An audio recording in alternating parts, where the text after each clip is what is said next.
वाह यार, क्या मस्त मेला लगा है। मज़ा ही आ जाएगा आज तो, कितना कुछ है करने को। ये वाला गोल झूला, ये तो मैं कब से झूलना चाहता था। वो रिंग वाला गेम, रिंग फेंको इनाम पाओ, खेलना पड़ेगा। कितने पैसे मेरे पास? 20 रुपये हैं। चलो पता करते हैं झूला कितने में झूलेगा और गेम कितने में खेला जाएगा। एक राइड 3 रुपये, ठीक है हो जाएगा।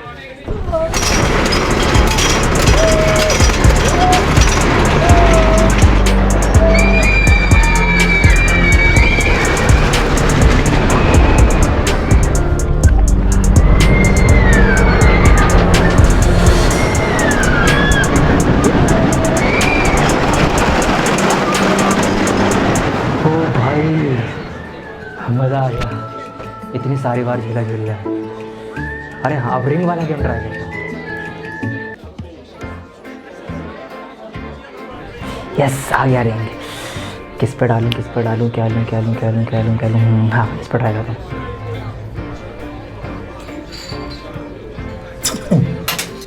यार मिस हो गया। लेफ्ट हैंड से ट्राई करता हूँ।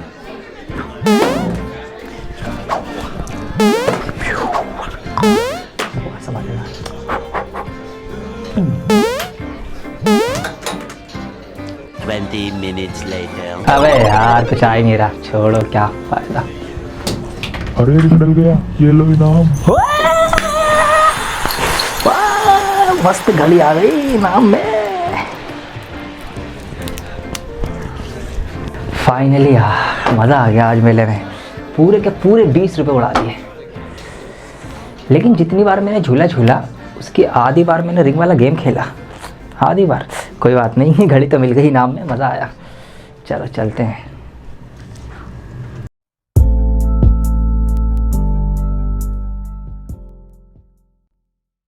स्वागत है आप सभी का इंडिया के most subscribed educational teaching YouTube channel dear sir में, जिस पर है करोड़ों बच्चों को भरोसा। तो अब अगर मैं कहानी को और उसमें बताई गई इंफॉर्मेशन को ध्यान में रखते हुए आप लोगों से सवाल करना स्टार्ट करूं कि आप लोग सोचिए और मुझे बताइए कि उस बच्चे ने मेले में कितनी बार झूला झूला या कितनी बार वो रिंग फेंकने वाला गेम खेला होगा। तो अब आप सोचना शुरू करेंगे कि उसके पास 20 ही रुपये थे, 3 रुपये का झूला था, 4 रुपये का गेम था, कितनी बार उसने कैसे कैसे कॉम्बिनेशन बनाए होंगे कि 20 रुपये में उसने दोनों चीजें जिस तरीके से बताई गई हैं वैसे वैसे झूल ली होंगी और खेल ली होंगी। मैथमेटिक्स के अंदर इसी सिचुएशन को आप जिस तरह से डिराइव करेंगे और जिस तरह से इसको आप एक्सप्रेस करेंगे तो इक्वेशन बनेंगी। इक्वेशन की फॉर्म में आप इसको एक्सप्रेस कर सकते हैं, जिसको ही हम बोलेंगे लीनियर इक्वेशन। आइए मैं आपको करके दिखाता हूं, क्योंकि यही तो आपके चैप्टर का नाम है आज का, pair of linear equations in 2 variables, जिसके अंदर मेरा आज का एजेंडा यह कि आपको ऐसा कॉन्सेप्ट क्लियर करके जाऊंगा मैं कि आप इस चैप्टर के जो भी सवाल होंगे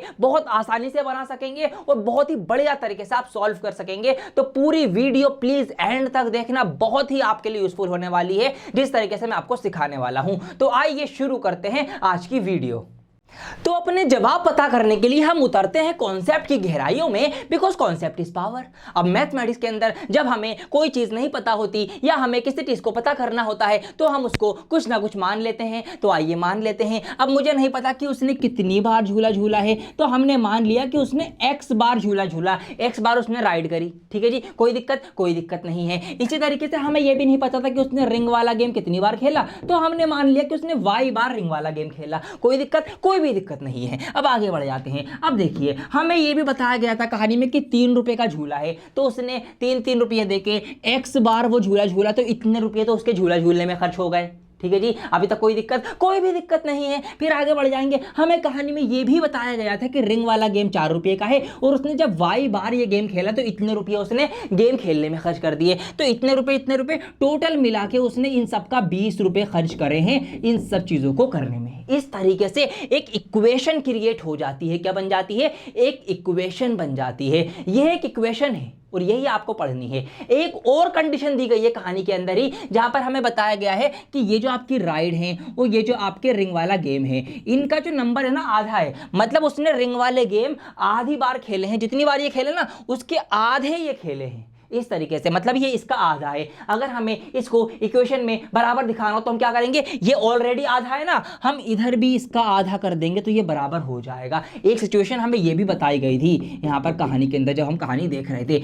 ये है आपकी इक्वेशन। क्यों, देखिए इसके अंदर भी इक्वल है, इसके अंदर भी इक्वल है, और जिस भी स्टेटमेंट के अंदर इक्वल का साइन दिख जाएगा वो क्या होती है, वो आपकी एक इक्वेशन होती है, आप ये बात कह सकते हैं। और देखिए इसके अंदर क्या है, ये जो x है, ये जो y है, ये जो x है, ये जो y है, ये क्या है, ये है आपके वेरिएबल्स, मतलब चर, जिनकी वैल्यू चेंज होती रहेगी। कभी कुछ x की वैल्यू आएगी, कभी कुछ और आएगी, किसी सवाल में कुछ और आ जाएगी, किसी और सवाल में कुछ और आ जाएगी। तो जिनकी वैल्यू चेंज होती रहे वो आपके वेरिएबल्स होते हैं। पिछले ही चैप्टर में पॉलिनोमियल में मैंने आपको ये बात बताई थी। अब यहां पर अगर मैं देखूं तो ये क्या है दोस्तों, यही तो है वेरिएबल, यही तो है मुस्कान का आशिक। कौन, ये x और y, यही आपके वेरिएबल्स हैं, क्योंकि यहां पे दिख रहे हैं। अब देखिए ये इक्वेशन है, इनके अंदर वेरिएबल्स हैं। कितने वेरिएबल हैं, दो वेरिएबल है, एक x है एक y है, तो इक्वेशन इन टू वेरिएबल। अब ये लीनियर क्या बला है, पॉलिनोमियल पढ़ा है तो था, भी बताया था लीनियर क्या होता है, जिसके अंदर वेरिएबल की हाईएस्ट डिग्री 1 होती है। अब यहां पर ये जो x और y है देख लो, इनकी डिग्री, इनकी पावर, इनकी एक्सपोनेंट कितनी है, 1 है, तो इसीलिए इसको लीनियर इक्वेशन कहा गया है।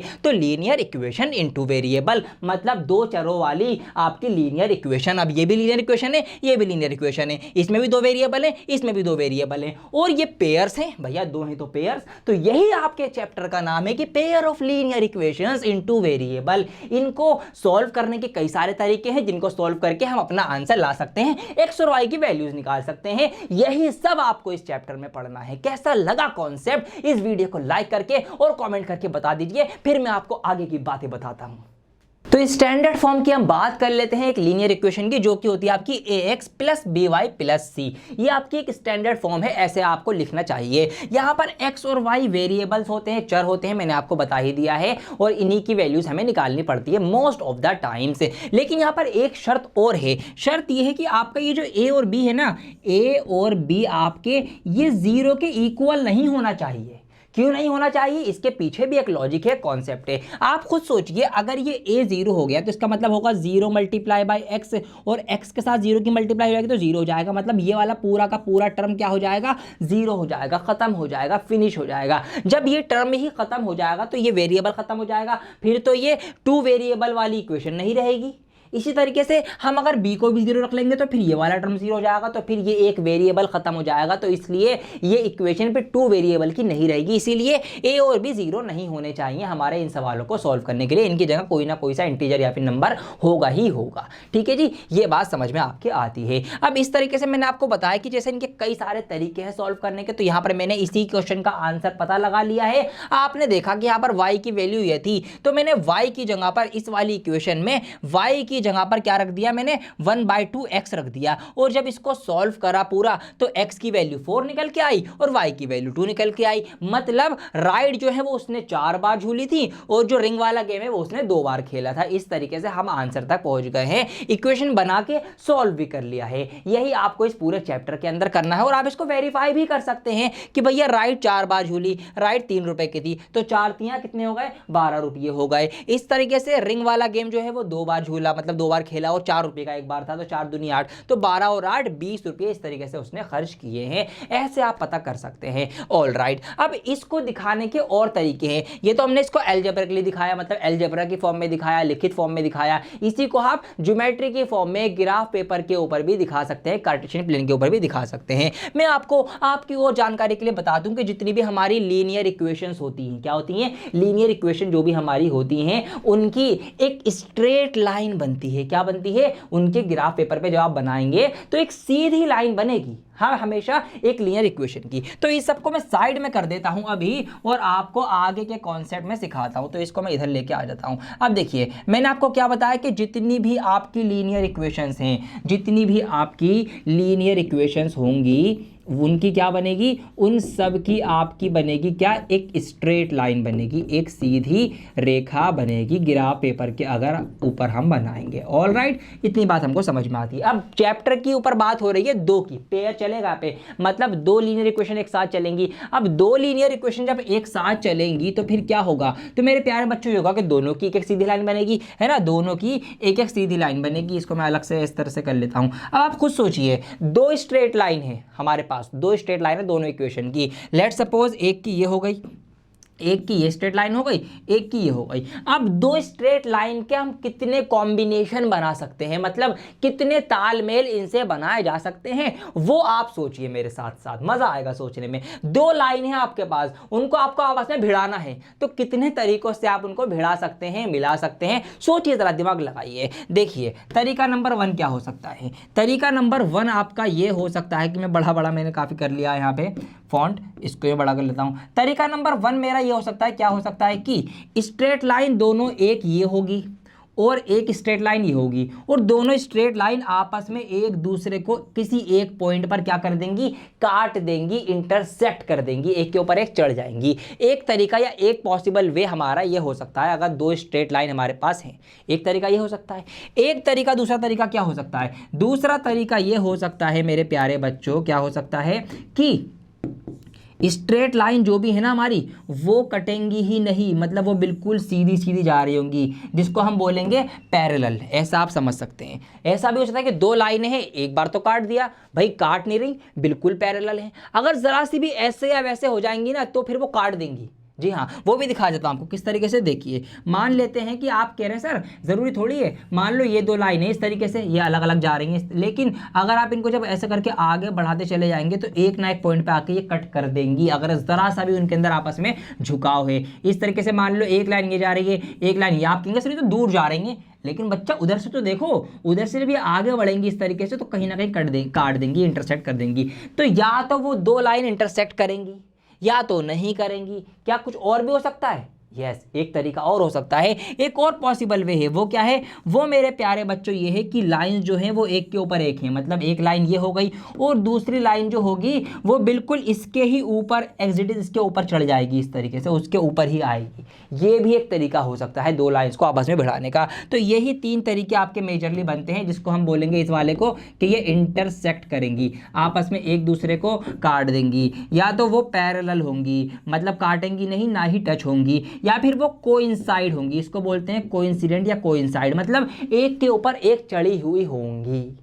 ऑल राइट, यही तीन तरीके आपके बन सकते हैं। इन्हीं से अब आपको बताता हूं मैं आगे की बात। आपको मैं ऐसी शॉर्ट ट्रिक देने जाऊंगा कि आपको ना इक्वेशन को सॉल्व करने की जरूरत नहीं पड़ेगी, मतलब आप इसको सॉल्व करके ऐसे आंसर ला के ग्राफ पे दिखा के लाइन बना के उसके बाद बताएंगे, ये सब ऐसा जरूरी नहीं है। कुछ ऐसी शॉर्ट ट्रिक्स भी हैं कि आप सिर्फ इक्वेशंस को देखेंगे, अच्छा ये वाली इक्वेशन है, ये इक्वेशन है, थोड़ी सी कैलकुलेशन करेंगे आप, ये नहीं कटेंगी, ऐसे आप बता देंगे देख के। ये इक्वेशन देखेंगे आप, थोड़ा सा दिमाग लगाएंगे, ये जो है ना एक बार कट जाएंगी, या फिर आप फिर से देखेंगे इनको और आप सोचेंगे भाई साहब ये ना एक के ऊपर एक आएंगी, बिल्कुल ऐसे चिपक के आएंगी। तो ये एक शॉर्ट ट्रिक है जो मैं आपको इसी वीडियो में बताऊंगा, कैसे आप इक्वेशंस को देख के पता कर सकते हैं कि उनकी जो लाइंस बनेंगी दोनों की, क्या वो इंटरसेक्ट करेंगी, क्या वो पैरेलल होंगी, या फिर वो एक के ऊपर एक होंगी, देख के बता देंगे। जी हाँ, ये भी सीखना जरूरी है आपके लिए मजेदार चीज़ है ये, तो ये चीज़ आपको ध्यान रखनी है। अब यहीं से आपके सवालों के जवाब निकलेंगे। अगर आप ग्राफ पेपर में दो लाइन्स बनाएंगे, जिस पॉइंट पर वो एक जगह पर यहाँ पर बीच में कट करेंगी, यहाँ पर जो भी आपको एक्स और वाई के कोऑर्डिनेट्स मिलेंगे वही एक्स और वाई के आंसर होंगे, वही वैल्यू होंगी। जी हाँ, जैसे कि आपको यहाँ पे आंसर मिले ना, ये x की वैल्यू 4 और y की वैल्यू 2, इसका मतलब ये है कि ग्राफ पेपर पे अगर हम इनकी लाइंस बनाते तो x की जगह पर 4 तो 1 2 3 4 यहाँ पे, और y 2 1 2, तो यहाँ पे कहीं पे इस जगह पर इसकी लाइन दोनों इंटरसेक्ट करती इस पॉइंट पर। अब वो ऐसे करती या इस तरह से करती, कैसे भी करती, लेकिन इसी पॉइंट पर करती 4 और 2 पर। तो इस तरीके से हम क्या कर सकते हैं, हम लाइन देख के आंसर निकाल लेंगे कि भैया जी जिस पॉइंट पर दोनों लाइन आपस में इंटरसेक्ट कर रही है वहाँ पर जो एक्स और वाई के पॉइंट्स है वही हमारे जवाब है एक्स और वाई के, जो हमने जिसको भी एक्स और वाई माना था। जी हाँ, ऐसा पता कर सकते हैं। अगर लाइंस पैरेलल आएंगी तो काटेंगी ही नहीं, मतलब उस इक्वेशन का कोई जवाब ही नहीं आ सकता। ऐसे भी कैसे भैया जवाब ही नहीं आएगा, ऐसा भी हो सकता है। या फिर एक के ऊपर एक लाइन हो जाएंगी, इसका मतलब उसके बहुत सारे सॉल्यूशन होंगे, उसका हर एक पॉइंट पर एक सॉल्यूशन होगा, हर एक पॉइंट पर x की वैल्यू होगी और हर एक पॉइंट पर y की वैल्यू होगी। तो इस तरीके से आप वैल्यूज भी पता कर सकते हैं कि अगर लाइंस इंटरसेक्ट हैं तो एक यूनिक सॉल्यूशन होगा, इसको हम बोलेंगे वन यूनिक सॉल्यूशन। मैं यहीं पे आपको बता देता हूं क्या होगा, one and only unique solution, की एक हल होगा, एक ही वैल्यू यहाँ पर आपकी x और y की आएंगी, इसको आप बोलेंगे। पैरेलल में तो कट ही नहीं रहे तो जवाब कहां से निकालोगे, नो सॉल्यूशन, कोई जवाब नहीं आएगा भैया जी, सवाल ही खत्म, करने की जरूरत ही नहीं है आगे। नो सॉल्यूशन, कोई जवाब नहीं आने का है, कोई सॉल्यूशन नहीं आने का है, कोई हल नहीं निकलने का है, कोई इनसाइड, हर एक पॉइंट पे, यहाँ भी एक के ऊपर एक हो गई, यहाँ भी, यहाँ भी, यहाँ भी, हर एक पॉइंट पे एक आंसर मिलेगा। तो क्या होगा, इनफाइनाइट, इनफाइनाइट मैनी सॉल्यूशन, मतलब बहुत सारे सॉल्यूशन, मैनी सॉल्यूशन, इनफाइनाइट, अंत ही नहीं है कोई, जहां जहां पे चढ़ी हुई है वहां वहां पर सॉल्यूशन है। तो इस तरीके से हम लाइंस को देखकर काफी कुछ बता सकते हैं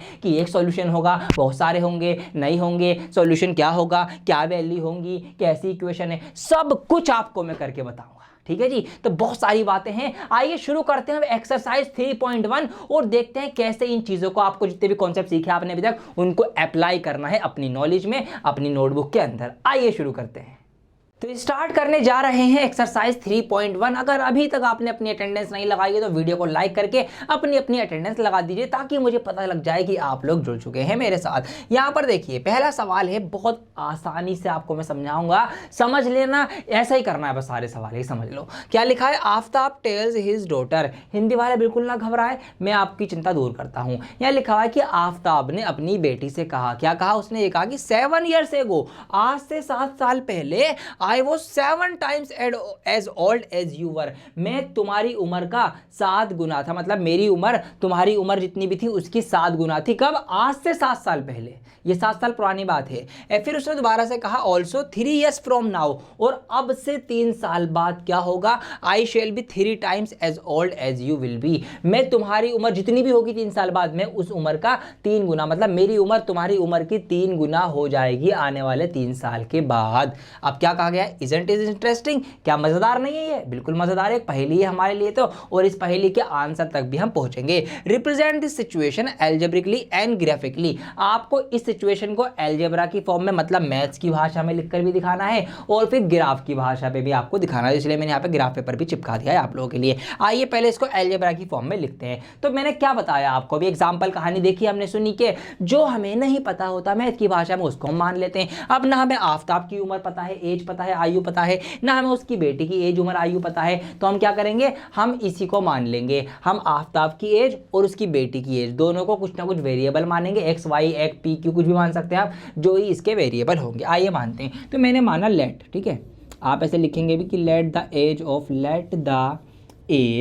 ऑफ आफ्ताब, मैंने माना कि आफ्ताब की उम्र, कौन सी एज है ये, प्रेजेंट एज, अभी की, आज के दिन की एज मान रहा हूँ ये मैं, तो मैं लिख भी देता हूँ प्रेजेंट एज, ठीक है, बेटर रहेगा कि let the present age of, let the present age मतलब वर्तमान आयु, अभी आज की डेट वाली आयु, present age of Aftab, Aftab की आज की जो एज है वो मैंने क्या मानी, मैंने मान लिया x ईयर्स, ठीक है, कि आफ्ताब जो हैं वो x ईयर्स, x साल के हैं, और इस तरीके से उसकी बेटी की उम्र भी होगी, तो उसको हम y मान लेंगे कि and the age of his daughter, and the age of his daughter, ठीक है। अब अच्छी राइटिंग में लिखना, बढ़िया बढ़िया करके एकदम मस्त मक्खन मलाई मार के। हमने उसकी बेटी की उम्र को मान लिया कि बेटी जो है वो y ईयर्स की है, ये है उन दोनों की प्रेजेंट एज, वर्तमान आयु। अब 2 केस हैं यहाँ पर, देखिए 2 इक्वेशन की बात होगी हमेशा पूरे चैप्टर में, क्योंकि चैप्टर का नाम ही क्या है, पेयर्स ऑफ लीनियर इक्वेशन के जोड़ हैं आपके यहाँ पे। अब देखिए पहला केस क्या है कि 7 years ago, 7 साल पहले, तो केस 1 आपका होगा 7 साल पहले का। अब जैसे ही 7 साल पहले की बात हुई, दोनों की उम्र 7-7 साल माइनस कर दो, मतलब दोनों की उम्र 7-7 कम करके, 7-7 ईयर कम करके 7-7 ईयर्स पीछे पहुंचा दो। तो आफ्ताब की जो एज है वो x है, तो 7 साल पहले x - 7 होगी, आफ्ताब की उम्र ये होगी, बिल्कुल यही होगी। इस तरीके से उसकी बेटी की उम्र क्या होगी, बेटी की उम्र y-7 हो जाएगी। तो 7 साल पहले की दोनों की उम्रें मैंने यहाँ पर लिख दी हैं। अब इक्वेशन बनानी है तो मैंने इक्वल भी लगा दिया। 7 साल पहले क्या है, I was 7 टाइम्स, मैं 7 गुना था, मेरी उम्र 7 गुना थी। किसकी, आफ्ताब ये कह रहे हैं कि 7 साल पहले मेरी उम्र 7 गुना थी। मतलब ये वाली उम्र अभी कितनी है, ये 7 गुना है। अब हमें इनको बराबर करना है तो क्या करना पड़ेगा, 7 से मल्टीप्लाई किधर करनी पड़ेगी, इधर या इधर। ये बच्चे सबसे ज़्यादा गलती करते हैं, तो ये गलती आप मत करना। मैं बता दूं, मुझे पता है, पर्सनल एक्सपीरियंस है, मैंने कॉपीज चेक करी, मुझे पता होता है बच्चे क्या गलती करते हैं। ये गलती करते हैं, उन्होंने कहा ना कि आफ्ताब ने कहा कि मैं 7 गुना हूं, तो बच्चे यहीं पर 7 की मल्टीप्लाई कर देंगे, जो आपको नहीं करना है। क्यों नहीं कर रहा, क्योंकि आफ्ताब ने कहा कि 7 साल पहले मेरी उम्र 7 गुना थी, मतलब ये उम्र तो ऑलरेडी 7 गुना है। वो बच्चे इसी में और 7 गुना करके इसी को 14 गुना कर देंगे, फिर सवाल गलत होगा। तो 7 टाइम्स ये नहीं करना। अब हमें इनको इक्वल करने के लिए 7 से मल्टीप्लाई जो करनी पड़ेगी वो इधर करनी पड़ेगी।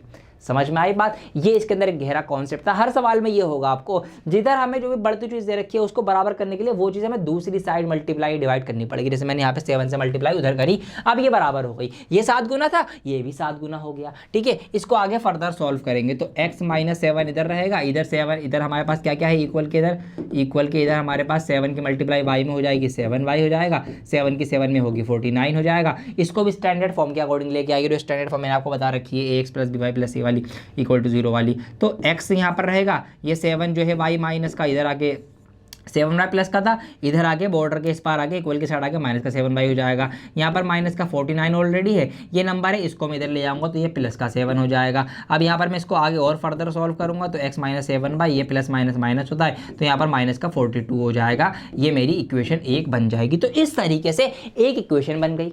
ठीक है, अब केस नंबर 2 की बात कर लेते हैं, दूसरा केस की बात कर लेते हैं। जो दूसरा केस क्या था, यहाँ पे लाइन ड्रॉ कर लेता हूं मैं। अब केस 2, दूसरी जो बात की गई वो ये कही गई कि 3 साल बाद, अब क्या बात हो रही है, 3 साल बाद, 3 years फ्रॉम नाउ। अब जैसे ही 3 साल बाद की बात होगी तो दोनों की प्रेजेंट एज में 3-3 साल जोड़ दो, तो आफ्ताब की एज क्या हो जाएगी, x + 3 हो जाएगी, उसकी बेटी की एज क्या हो जाएगी, y + 3 हो जाएगी। इक्वल करना है हमें दोनों को, तो अब कैसे इक्वल हो सकता है, आगे पढ़ेंगे। I shall be 3 टाइम्स, मैं 3 गुना हो जाऊंगा, आफ्ताब ये बात कह रहा है, मतलब 3 साल बाद आफ्ताब 3 गुना है।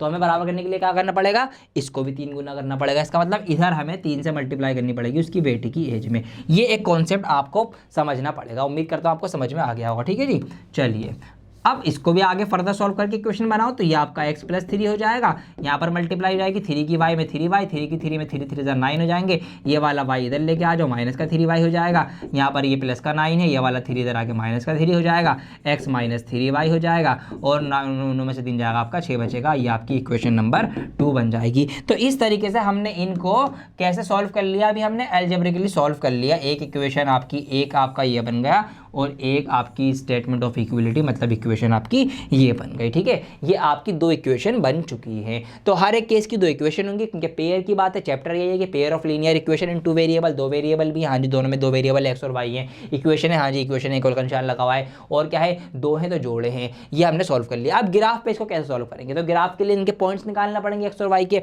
जो आप बॉक्स बना के करते हैं। तो आइए कर लेते हैं। तो यहाँ पर x और y के लिए हम इसको सॉल्व करेंगे आगे कुछ ना कुछ वैल्यूज पुट करके, तो हमें ग्राफ के पॉइंट्स मिल जाएंगे। अब सोचना है क्या वैल्यू रखें तो हमें आसान पॉइंट्स मिले, हमें आसान हो प्लॉटिंग करना। देखिए अगर मैं यहाँ पर y की जगह पर रखूँ 6 तो क्या होगा, 6 × 7 = 42। ठीक है, 6 की मल्टीप्लाई 7 में होगी, 6 × 7 = 42, माइनस का 42, फिर ये वाला 42 माइनस का है, उधर जाके प्लस का 42 हो जाएगा। इधर ऑलरेडी एक माइनस का 42 है, तो ये वाला माइनस का 42 और वो प्लस का 42, माइनस प्लस माइनस होकर कैंसिल आउट होकर खत्म हो जाएगा, 0 हो जाएगा। तो इस तरीके से x की वैल्यू क्या आ जाएगी, 0 आ जाएगी जब हम y की जगह पे 6 रखेंगे। तो एक वैल्यू हमें मिल गई। इसी तरीके से हम दूसरी वैल्यू रख सकते हैं। अगर मैं यहाँ पर y की जगह रखूँ 7, यहाँ पे 7, तो 7 × 7 = 49, 7 × 7 = 49 होंगे। अब यहाँ पर माइनस का 42 है, वो माइनस का 49 इधर आके प्लस का 49 हो जाएगा, तो यहाँ से मेरा एक वैल्यू आ जाएगी x की 7 निकल के। तो इस तरीके से y7 रखने पे x7 आएगा। 2 वैल्यू निकल गई, 2 पॉइंट प्लॉट करेंगे तो एक लाइन हम बना सकते हैं। तो 2 काफ़ी है, वैसे 3 भी निकाल सकते हैं आप मोर एक्यूरेसी के लिए, अगर आप और एक्यूरेट आंसर चाहते हैं तो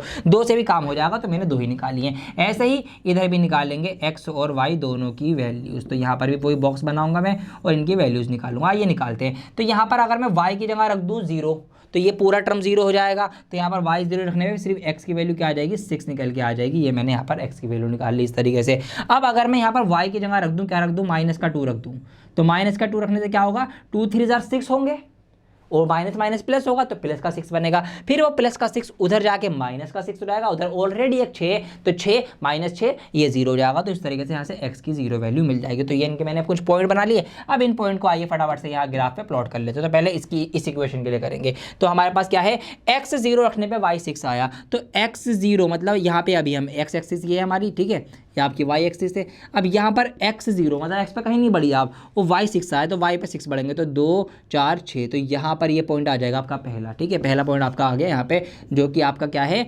0 और 6। यहाँ पे इस तरह से आप पॉइंट के ऊपर लिखेंगे भी छोटा सा। अब अगला पॉइंट क्या है, 7 रखने पे 7 आया, तो 7 रखने पे x पे 7 बढ़ेंगे आप, तो 2 4 6 और 1 7। 7 रखने पे y भी 7 आया, तो यहाँ पे आप ऊपर बढ़ जाएंगे, y 7 आएगा यहाँ पे, तो इस पॉइंट पे आपका क्या आ जाएगा, 7x रखने पे 7y आया। ये दो पॉइंट है, इनको एक स्ट्रेट लाइन के थ्रू आप कनेक्ट कराइए, इनको आप मिलाइए। तो यहाँ पर इनको मैं मिलाता हूँ, तो इस पॉइंट को और इस पॉइंट को, इन दोनों पॉइंट्स को हमें इस तरीके से आपस में मिला देना है। तो ये इनकी लाइन ड्रॉ हो गई। और लाइन जहाँ भी आप ड्रॉ करेंगे उस लाइन के एक कोने में कहीं भी आप इक्वेशन भी लिख देंगे, ताकि पहचान हो जाए एग्जामिनर को, अच्छा ये वाली लाइन इस इक्वेशन की है। तो जैसे हमारी इक्वेशन ये थी ना, आप इस लाइन के एक तरफ कोने में इक्वेशन भी अपनी लिख देंगे कि x - 7y = -42 इस इक्वेशन की ये वाली लाइन है, ठीक है जी। अब इसी तरीके से आप इसकी भी लाइन ड्रॉ करेंगे। तो आइए फटाफट करते। तो x 6 रखने पे y 0 आया। अब x पे आप 0 पे खड़े हैं, अभी x पे 6 तक बढ़ जाओ, या आ गए हम यहाँ पर, अब y 0, y पे कहीं नहीं बढ़ना, मतलब यहीं पे ही रुक जाओ। तो यहाँ पर मैं रुक गया, x 6 रखने पे y 0 आ गया, ठीक है। अगला पॉइंट है x पे 0, कहीं नहीं बढ़ना, मतलब आप 0 पे खड़े, x पे 0 बढ़िए, मतलब कहीं भी बढ़िए, यहीं पे ही खड़ी रहिए। और y पे -2, y एक्सिस पे -2, तो y एक्सिस तो ये वाली है, -2 मतलब नीचे यहाँ आना है। तो यहाँ पर ये आ जाएगा आपका क्या, x 0 रखने पे y -2 आ गया। अब ये दो पॉइंट्स आ गए, आइए इनको भी हम मिलाते हैं। तो इस पॉइंट को और इस वाले पॉइंट को, दोनों कोऑर्डिनेट्स को जब आप मिलाएंगे तो इस तरीके से आपकी एक लाइन जो है वो ड्रॉ हो जाएगी। मैं ले आके आ जाता हूँ ये, और इस लाइन के एंड पे कहीं भी इधर या इधर जहाँ पे भी आपके पास जगह हो, आप इसकी इक्वेशन लिख देंगे, जो कि है आपकी x - 3y = 6। ये आपकी इसकी लाइन है। ये हमने इसको ग्राफिकली भी दिखा दिया है। अभी बस हमें इतना ही करना है। हमसे ये नहीं कहा कि आंसर बताओ कितनी कितनी एज थी, बस हमसे कहा है कि भैया इसको एल्जेब्रिकली दिखाओ और ग्राफिकली दिखाओ। तो हमने ये एल्जेब्रा की फॉर्म में, उनको इक्वेशन की फॉर्म में, एक्स वाई जेड की फॉर्म में दिखाया वेरिएबल मान के, ये हमने इनका ग्राफ बना दिया, दोनों की स्ट्रेट लाइन आ चुकी है। अब सवाल हो गया आपका इतना, लेकिन थोड़ी सी अब एक्स्ट्रा नॉलेज, भाई डियर सर से आप पढ़ रहे हो, चैनल देख रहे हो, तो कुछ तो एक्स्ट्रा आपको मिलेगा, सबसे हट के मिलेगा। अब देखिए इसी सवाल को थोड़ा सा हम और आगे बढ़ाएंगे। हम ये मानते हैं कि ये दोनों लाइन को हम आगे बढ़ाते हैं, आइए, क्योंकि इसका एक सॉल्यूशन होगा, दोनों की एक ना एक उम्र निकल के आएगी ना, लाइनें कटेंगी, हम देख सकते हैं यहाँ पर धीरे धीरे गैप कम हो रहा है, मतलब ये कहीं ना कहीं ऐसे करके जाके आगे मिल जाएंगी, आगे ये इंटरसेक्ट करेंगी, और जहां करेंगी वहीं के एक्स और वाई के पॉइंट आंसर होंगे। मैंने आपको ये बात भी बता रखी है। तो आइए जरा इस चीज़ को ना और वेरीफाई करते हैं। तो यहाँ पर मैं क्या करूँगा, मैं इसी लाइन को यहीं से शुरू करके दोबारा से और आगे तक ले जाऊँगा। ये मैं ले गया आगे तक खींच के, बिल्कुल उसी लाइन के ऊपर ताकि मेरी लाइन रहे। तो ये चीज़ भी आप देखते रहना मेरे साथ साथ, ये लाइन के ऊपर लाइन, ठीक है। ये लाइन मैंने देखिए कितनी आगे तक बढ़ा दी, ऐसे नीचे वाली लाइन भी आगे तक बढ़ा दें। तो इस लाइन के ऊपर से मैं दोबारा से ये लाइन क्रिएट करूँगा और इसको और आगे तक मैं खींच के लेके जाऊँगा, लाइन के ऊपर ही लाइन रहे ताकि पॉइंट के ऊपर पॉइंट रहे। तो ये हमारा ये लाइन भी आ गई। अब आपने देखा कि दोनों लाइंस आपस में एक जगह पर जाके कहीं पे इंटरसेक्ट करेंगी ग्राफ पेपर पे। किस पॉइंट पे कर रही हैं, आइए उस पॉइंट को भी जरा हाईलाइट करते हैं। तो वो लाइन यहाँ पर कहीं पे इंटरसेक्ट कर रही हैं, आप देख सकते हैं, जो मैंने पिंक कलर का यहाँ पे गोला बनाया सर्कल, यहाँ पर ये इंटरसेक्ट हुई है आपस में, ठीक है। नहीं दिख रहा है तो कोई बात नहीं, कोई और से कलर से मैं दिखाने की कोशिश करता हूँ। यहाँ से आपको हरे कलर से दिखाता हूँ, ठीक है जी। ये गोला यहाँ पर आपको दिख रहा है, ठीक है, आप दिखाई दे रहा होगा आपको। चलिए अब यहाँ पर आंसर छुपे हैं। यहाँ की जो एक्स और वाई की वैल्यू है वही आफ्ताब और इसकी बेटी की उम्र होंगी, इनकी दोनों की आयु होंगी। आइए देखिए अब इनकी पता करते हैं। तो इस पॉइंट से अगर मैं सीध ले लूँ बिल्कुल ग्राफ पेपर की, यहाँ पर इस तरीके से मैं इसकी सीध लेके चलूँ, तो कहीं ना कहीं ये इसकी स्ट्रेट लाइन आएगी, मतलब वाइट ना लेके मैं दूसरी लाइन आपके लिए लेता हूँ ताकि आपको और क्लियर दिखे। ग्रीन ही ले लेता हूँ बल्कि मैं। तो यहाँ से अगर मैं एक स्ट्रेट लाइन ले रहा हूँ तो आप देख सकते हैं कि ये कुछ स्ट्रेट लाइन यहाँ आ रही है। अब यहाँ आ रही है, इसका मतलब क्या है, इसको सीधा रखता हूँ मैं, ये एकदम स्ट्रेट हो गई। अब यहाँ पर आ रही है, तो अगर आप देखें क्या पाएंगे आप, यहाँ पर ये 10 है, 10 से 1 इंच और ज़्यादा यहाँ पे 11 होगा, 1 इंच और ज़्यादा यहाँ पे 12, मतलब कहीं ना कहीं अगर हम इस पे वाई एक्सिस पे देखें तो वाई एक्सिस पे ये आ रही है कितनी, 12 के ऊपर। इसका मतलब वाई की वैल्यू 12 है। अब वाई किसकी मानी थी हमने, वाई मानी थी हमने डॉटर, मतलब डॉटर जो है, डॉटर की प्रेजेंट एज 12 साल है, ऐसे हम ग्राफ पे निकालते हैं। तो ये हमने एक्स्ट्रा काम कर रहे हैं अभी हम कॉन्सेप्ट को मजबूत करने के लिए और चीज़ें पता लगाने के लिए। तो वाई मतलब उसकी बेटी की उम्र 12 साल है अभी स्टिल, ठीक है जी। ऐसे ही उसके बाप की मतलब जो आफ्ताब है उसकी उम्र कैसे निकलेगी, जो एक्स एक्सिस की वैल्यू होगी। मतलब अगर आप यहाँ से इस तरीके से नीचे लाइन ड्रॉ करेंगे, ये मैंने नीचे लाइन ड्रॉ कर दी बिल्कुल सीधी स्ट्रेट, ठीक है जी, आ गई। अब यहाँ पर इस एक्स एक्सिस को मैं यहाँ से आगे बढ़ाऊंगा, ये मैंने आगे बढ़ा दिया इस तरह से, ये एक्स एक्सिस बढ़ गई आगे। तो इस पॉइंट पर जो भी पॉइंट आएगा वो पॉइंट आपका एक्स की वैल्यू जो होगी वही आफ्ताब का होगा। अब यहाँ पर यहाँ तक 10 है तो यहाँ से यहाँ तक इतना ही 10 होगा, ठीक है, ये इतना है यहाँ से, फिर ये चीज़ 10 तो 10 20 30 40 और 40 से थोड़ा सा आगे 41 या 42, तो 42 मेरे ख्याल से आंसर होगा। इस तरीके से अगर एक्स एक्सिस पे हम देखेंगे तो ये लाइन डाल देता हूँ मैं। तो ये सिर्फ आपको समझाने के लिए मैंने सारी लाइन जो है ये लिखी थी, बनाई थी, ताकि आपको क्लियर हो जाए कॉन्सेप्ट। तो यहाँ से देखिए ग्राफ से ही हमने आंसर निकाल लिए। क्या आंसर निकाल लिया मैंने, कि डॉटर जो है वो 12 साल की है और जो आफ्ताब है वो 42 साल के। अब देखिए इसको आप रेक्टिफाई भी कर लो हाथों हाथ, जी हाँ, और कॉन्सेप्ट आपका स्मूथ हो जाएगा, पक्का हो जाएगा। अब देखिए 12 साल में अगर मैं 7 साल कम करूं, ठीक है, 7 साल पहले की बात हुई थी ना, 7 साल अगर कम कर दूं इनके, तो 7 साल कम होंगे तो ये हो जाएगा 5 साल, इसमें 7 साल कम हो जाएंगे, हो जाएगा 35 साल, 5 7 35। तो देखिए यहाँ पर ये 7 गुना हो गया, ठीक है जी, 7 टाइम्स हो गया, 5 7 35, जो फादर है 35 साल है और बेटी जो है वो 5 साल है, तो 7 गुना हो गया, ठीक है। अब अगर मैं इसी साल में 3 साल ऐड करूं, आप इसमें देखेंगे तो ये 3 साल जो है 12, ये कितना बन जाएगा, 15 बन जाएगा, और ये 42 जो है 45 बन जाएगा। 3 साल बाद 15 थी 45, यहाँ पर 3 गुना हो जाएगा। इसका मतलब ये हमारा आंसर ठीक है। देखा आपने, ये है कॉन्सेप्ट की पावर। इसीलिए मैं बोलता हूँ अपनी हर वीडियो में कि कॉन्सेप्ट इज पावर। तो इसीलिए आप भी कमेंट करना बिल्कुल ना भूलें, क्या, कॉन्सेप्ट इज पावर। तो हमने सवाल कर लिया, अलजेब्रा की फॉर्म में दिखाया, ग्राफ की फॉर्म में दिखाया, और लगे हाथों मैंने आपको सॉल्व करके भी दिखा दिया और आंसर भी दिखवा दिया। हालांकि ये चीज़ करनी नहीं थी लेकिन हमने करी फिर भी, ताकि कॉन्सेप्ट हमारे अच्छे से अच्छे मजबूत होते चले आएँ। उम्मीद करता हूँ आपको ये सवाल करने का तरीका पसंद आया होगा। इस तरीके से आपको ये सवाल करने, 2 सवाल हो रहे हैं इस एक्सरसाइज में। अब वीडियो पोस्ट करके चाहे तो आप अभी खुद से भी ट्राई करें, बाकी मैं तो करवा ही रहा हूँ। अब सेकंड क्वेश्चन आपको बहुत ज़्यादा आसान लगेगा करने में, क्योंकि मैंने पहला बहुत ही अच्छे से एक्सप्लेन किया है आपको। यहाँ पर देखिए, the coach of a cricket team buys 3 bats and 6 ball for 3900 rupees. यहाँ पर हमसे कहा गया कि एक क्रिकेट के जो कोच हैं वो क्या करते हैं, वो 3 बल्ले और 6 बॉले खरीदते हैं। अब वही बल्ला और बॉल की बात हो रही है, बैट और बॉल की बात हो रही है, इन्हीं के प्राइस निकलवाए जाएंगे। तो नहीं पता, इसी को हम कुछ ना कुछ मान लेंगे। तो मैंने मान लिया कि बैट का जो प्राइस है, ठीक है, जो बैट है वो कितने रुपये का है, वो मैंने मान लिया x रुपीज़ का है, और जो बॉल आएगी वो कितने रुपए की आ रही है, एक बॉल आ रही है आपकी y रुपीज़ की, रुपीज़ y, ठीक है। आप प्रॉपर लिखना है इसको कि लेट द वैल्यू या let the cost of 1 bat is equal to x rupees and 1 ball is equal to y rupees, ठीक है। हमने मान लिया, मैंने शॉर्ट में यहाँ पर लिख दिया आपके लिए। अब क्या कहा गया, 3 बल्ले, तो 3 जो है बल्ले खरीदे गए इतने रुपये के, प्लस 6 बॉलें खरीदी गई इतने रुपये की, तो टोटल मिलके कितने रुपये बन गए, 3900 रुपये बन गए। इस तरीक़े से ये एक इक्वेशन आपकी क्रिएट हो जाती है, ठीक है जी। आइए अगला है लेटर, बाद में शी बायज, ठीक है, वो खरीदती हैं अनदर बेट, एक बल्ला, अनदर बेट एक और बल्ला, मतलब एक। अब 1x लिख दो, खाली 1 की जरूरत नहीं है साथ में लिखने की, तो खाली x लिख सकते हैं आप, x plus and 3 more balls, और 3 बॉल्स और खरीदती हैं वो। इस तरीके से कितने रुपए में, 1300 रुपये के अंदर ये आपकी दूसरी इक्वेशन बन जाती है। बस सिंपल एज दैट, और कुछ नहीं करना था इसमें। क्या करना था, वही कि इन सिचुएशन को आपको ग्राफ पे दिखाओ और अलजेब्रा की फॉर्म में दिखाओ। तो आइए इनको सॉल्व करते हैं। तो देखिए इस इक्वेशन को हम थोड़ा सा छोटा, मतलब थोड़ा अपनी आसानी के लिए छोटा कर सकते हैं। कैसे कर सकते हैं, अगर हमें कोई ऐसा नंबर दिखाई दे जो कि एक ही नंबर से डिवाइड हो रहा हो, तो आप इक्वेशन को डिवाइड करना, छोटा करना, आपको कैलकुलेशन करना आसान रहेगा। देखिए यहाँ पे 3 6 39, तो ये तीनों ही नंबर 3 से डिवाइड हो जाएंगे। तो इस इक्वेशन को मैं क्या करूँगा, छोटा कर लूँगा 3 से डिवाइड करके। तो जब 3 से इस तरह से डिवाइड होगी तो यहाँ पर सिर्फ x रह जाएगा, प्लस यहाँ पर 3 दूनी 6, 2 हो जाएगा 2y, और 39 कितनी बार चला जाएगा, 13 बार, क्योंकि 13 या 39 होता है। तो इक्वेशन हमारी ये बन गई।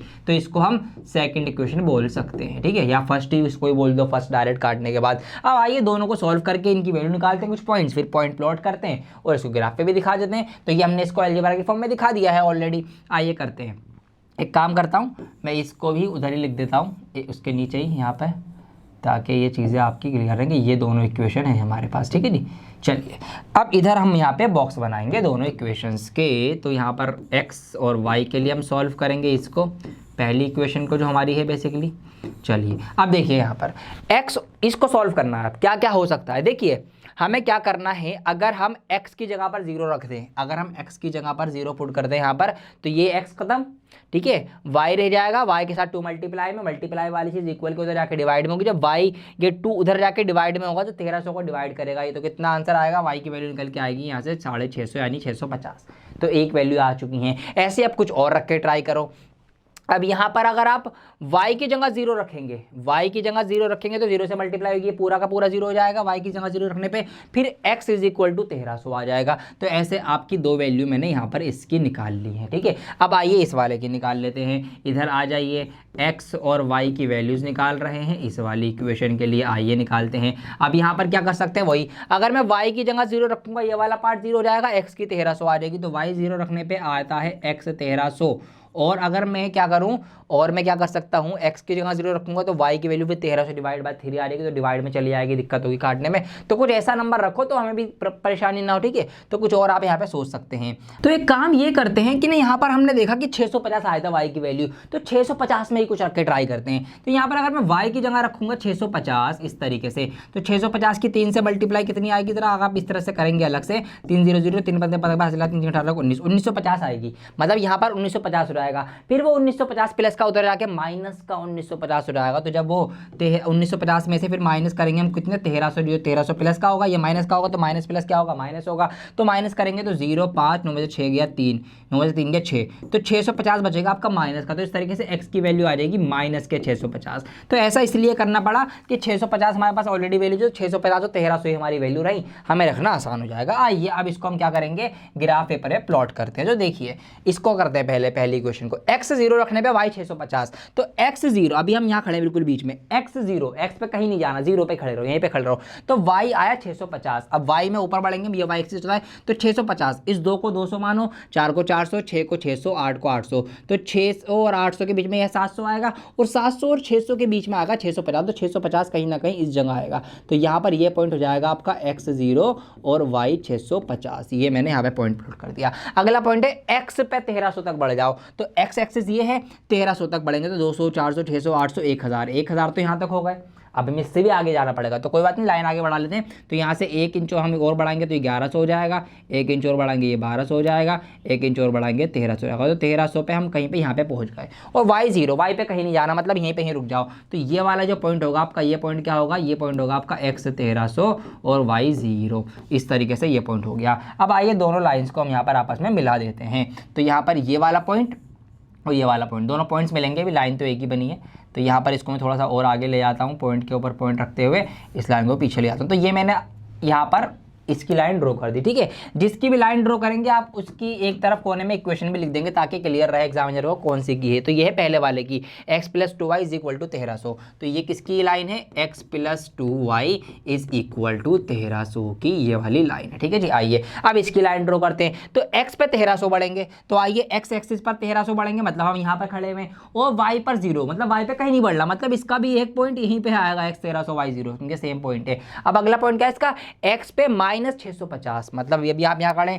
अब x पे -650 मतलब पीछे जाओ, माइनस के अंदर जाओ, इस तरीके से पीछे की तरफ। तो यहाँ पर अगर हम पीछे जाएंगे तो माइनस का 600 ये रहा, तो -600 -700 से बीच में इस जगह पर आपका आ जाएगा माइनस का 650, ये आ जाएगा आपका x माइनस का 650, और y पे क्या है, y पे आपका है 650, y पे प्लस का 650। तो यहाँ पर x एक्सिस ये आ गया और y पे प्लस का है तो ऊपर बढ़ेगा, तो ऊपर 650 ये रहा यहाँ पर। तो इस तरह से ये कहीं ना कहीं आपका कहाँ आएगा, इस जगह पर आएगा यहाँ पर। तो ये पॉइंट होगा आपका माइनस का 650 x पे और प्लस का 650 y पे, ये वाला पॉइंट। अब इन दोनों पॉइंट्स को आपस में मिलाते हैं, आइए मिला देते हैं। तो यहाँ पर ये पॉइंट है और ये पॉइंट है, सेम ही पॉइंट है आपका। तो ये पॉइंट यहाँ से मिलके इससे ही इंटरसेक्ट होगा, क्योंकि सेम ही पॉइंट था ये वाला, तो 1300 वाला। तो ये कहीं ना कहीं इस जगह पर एग्जैक्ट यहाँ पर मैंने इसको टच करा दिया है, ठीक है जी।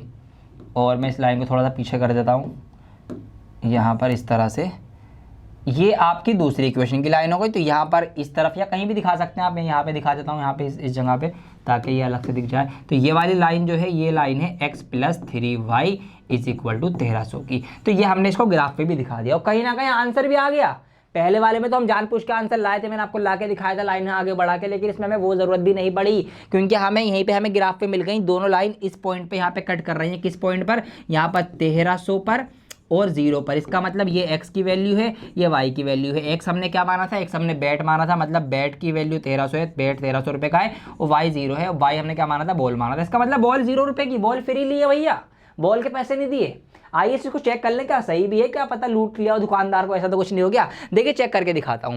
तो यहाँ पर क्या करा उसने, 3 बेट्स एंड 6 बॉल 3900 रुपए की। तो 3 बल्ले, अब एक बल्ला 1300 रुपए का है, तो 13 तिया 39, तो 3900 रुपए के 3 बल्ले हो गए। जी हाँ, इसका मतलब 6 बॉले फ्री की हैं, 0 रुपीज़, कोई बॉल का पैसा नहीं लिया गया। 13 तिया 3900 रुपए सीधे सीधे इस तरह से आ चुके हैं। दूसरा केस देख लो, अनदर बेट, एक बल्ला लिया और 3 और बॉलें ले ली। अब एक बल्ला कितने का है, बल्ला कितने का है भाई, 600 रुपये का है बेट जो है, तो वो 600 कह रहा हूँ 1300 रुपये का, तो एक बल्ला 1300 रुपये का हो गया, और 1300 ही इसका जो है वो प्राइस है। इसका मतलब यहाँ भी बॉल जो है वो फ्री की रही है। तो यस, जवाब सही है कि बेट की जो कीमत है वो 1300 रुपये है, और बॉल जो है वो फ्री की है, 0 रुपीज़ की। इस तरीके से आंसर निकलता है। तो ये आपका अलजेब्रा आ गया, ये आपका ग्राफ आ गया। इस तरीके से 2 सवाल अब आपने कर लिए, बहुत अच्छी प्रैक्टिस आपकी हो गई है। एक सवाल इसका और है इस एक्सरसाइज में, वो वाला अब आपके लिए होमवर्क है, बहुत ज़्यादा आसान है। फल बिक रहे हैं, उसमें कुछ सेब संतरे जो भी बिक रहे हैं उसकी इक्वेशन बनाओ वीडियो पोस्ट करके, और अभी के अभी ऐसे और ऐसे दोनों तरीके से उसको सॉल्व करो, और हो सके तो उसका भी आंसर पता करके कमेंट करके बताना कि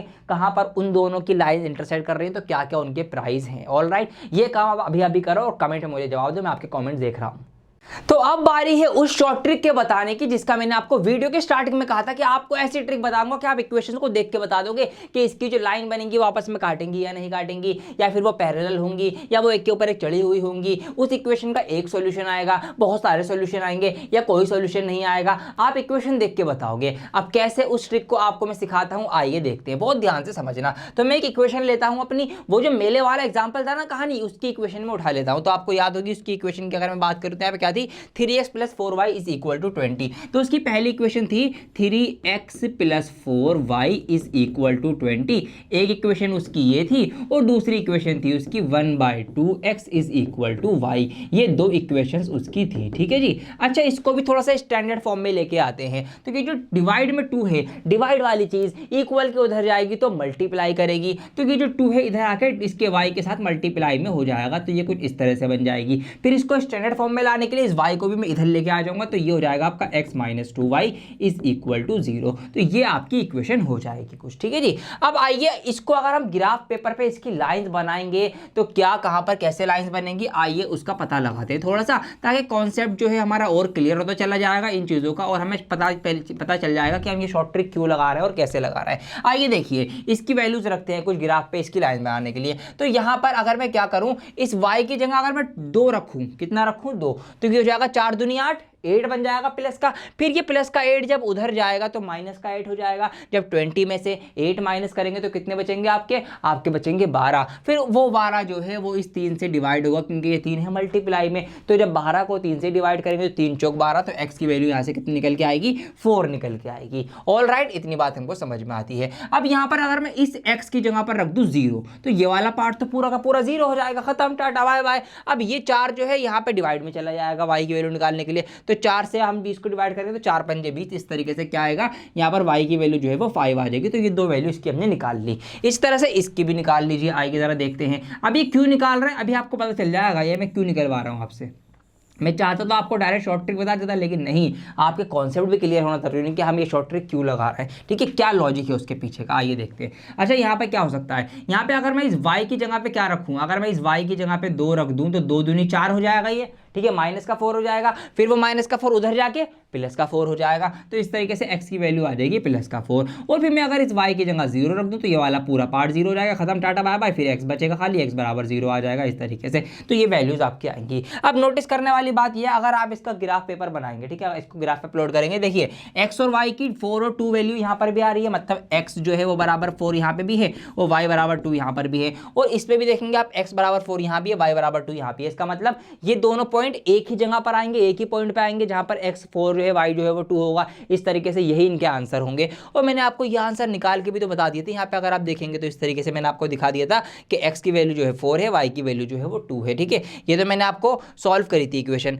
तो यहाँ पर हमें ये बात समझ में आई, क्या बात समझ में आई, कि इसकी क्या है, इसकी जो लाइंस होंगी वो कैसी होंगी, इंटरसेक्टिंग होंगी, मतलब एक दूसरे को किसी ना किसी एक पॉइंट पर कट कर रही होंगी। इतनी बात क्लियर हुई नहीं हुई? ये सब करवाने का यही मकसद था मेरा कि इन दोनों इक्वेशन की लाइन इंटरसेक्टिंग है, एक पॉइंट पे कट कर रही है, इसीलिए इसका जो वो एक पॉइंट है वो उसका आंसर आ रहा है, एक यूनिक सॉल्यूशन आ रहा है, एक्स की वैल्यू 4 वाई की वैल्यू 2। इतनी बात समझ में आ गई? ठीक है, तो इस इक्वेशन की क्या है, लाइंस इंटरसेक्टिंग है। आइए अब कुछ और इक्वेशन मैं लेता हूं जहां पर आपको इन सब को मैं रिलेट करके आप बताऊंगा कि क्या कंक्लूजन निकलने वाला है, क्या निष्कर्ष निकलने वाला है, वो बताता हूं। वहीं से पूरी की पूरी ट्रिक आपको क्लियर हो जाएगी।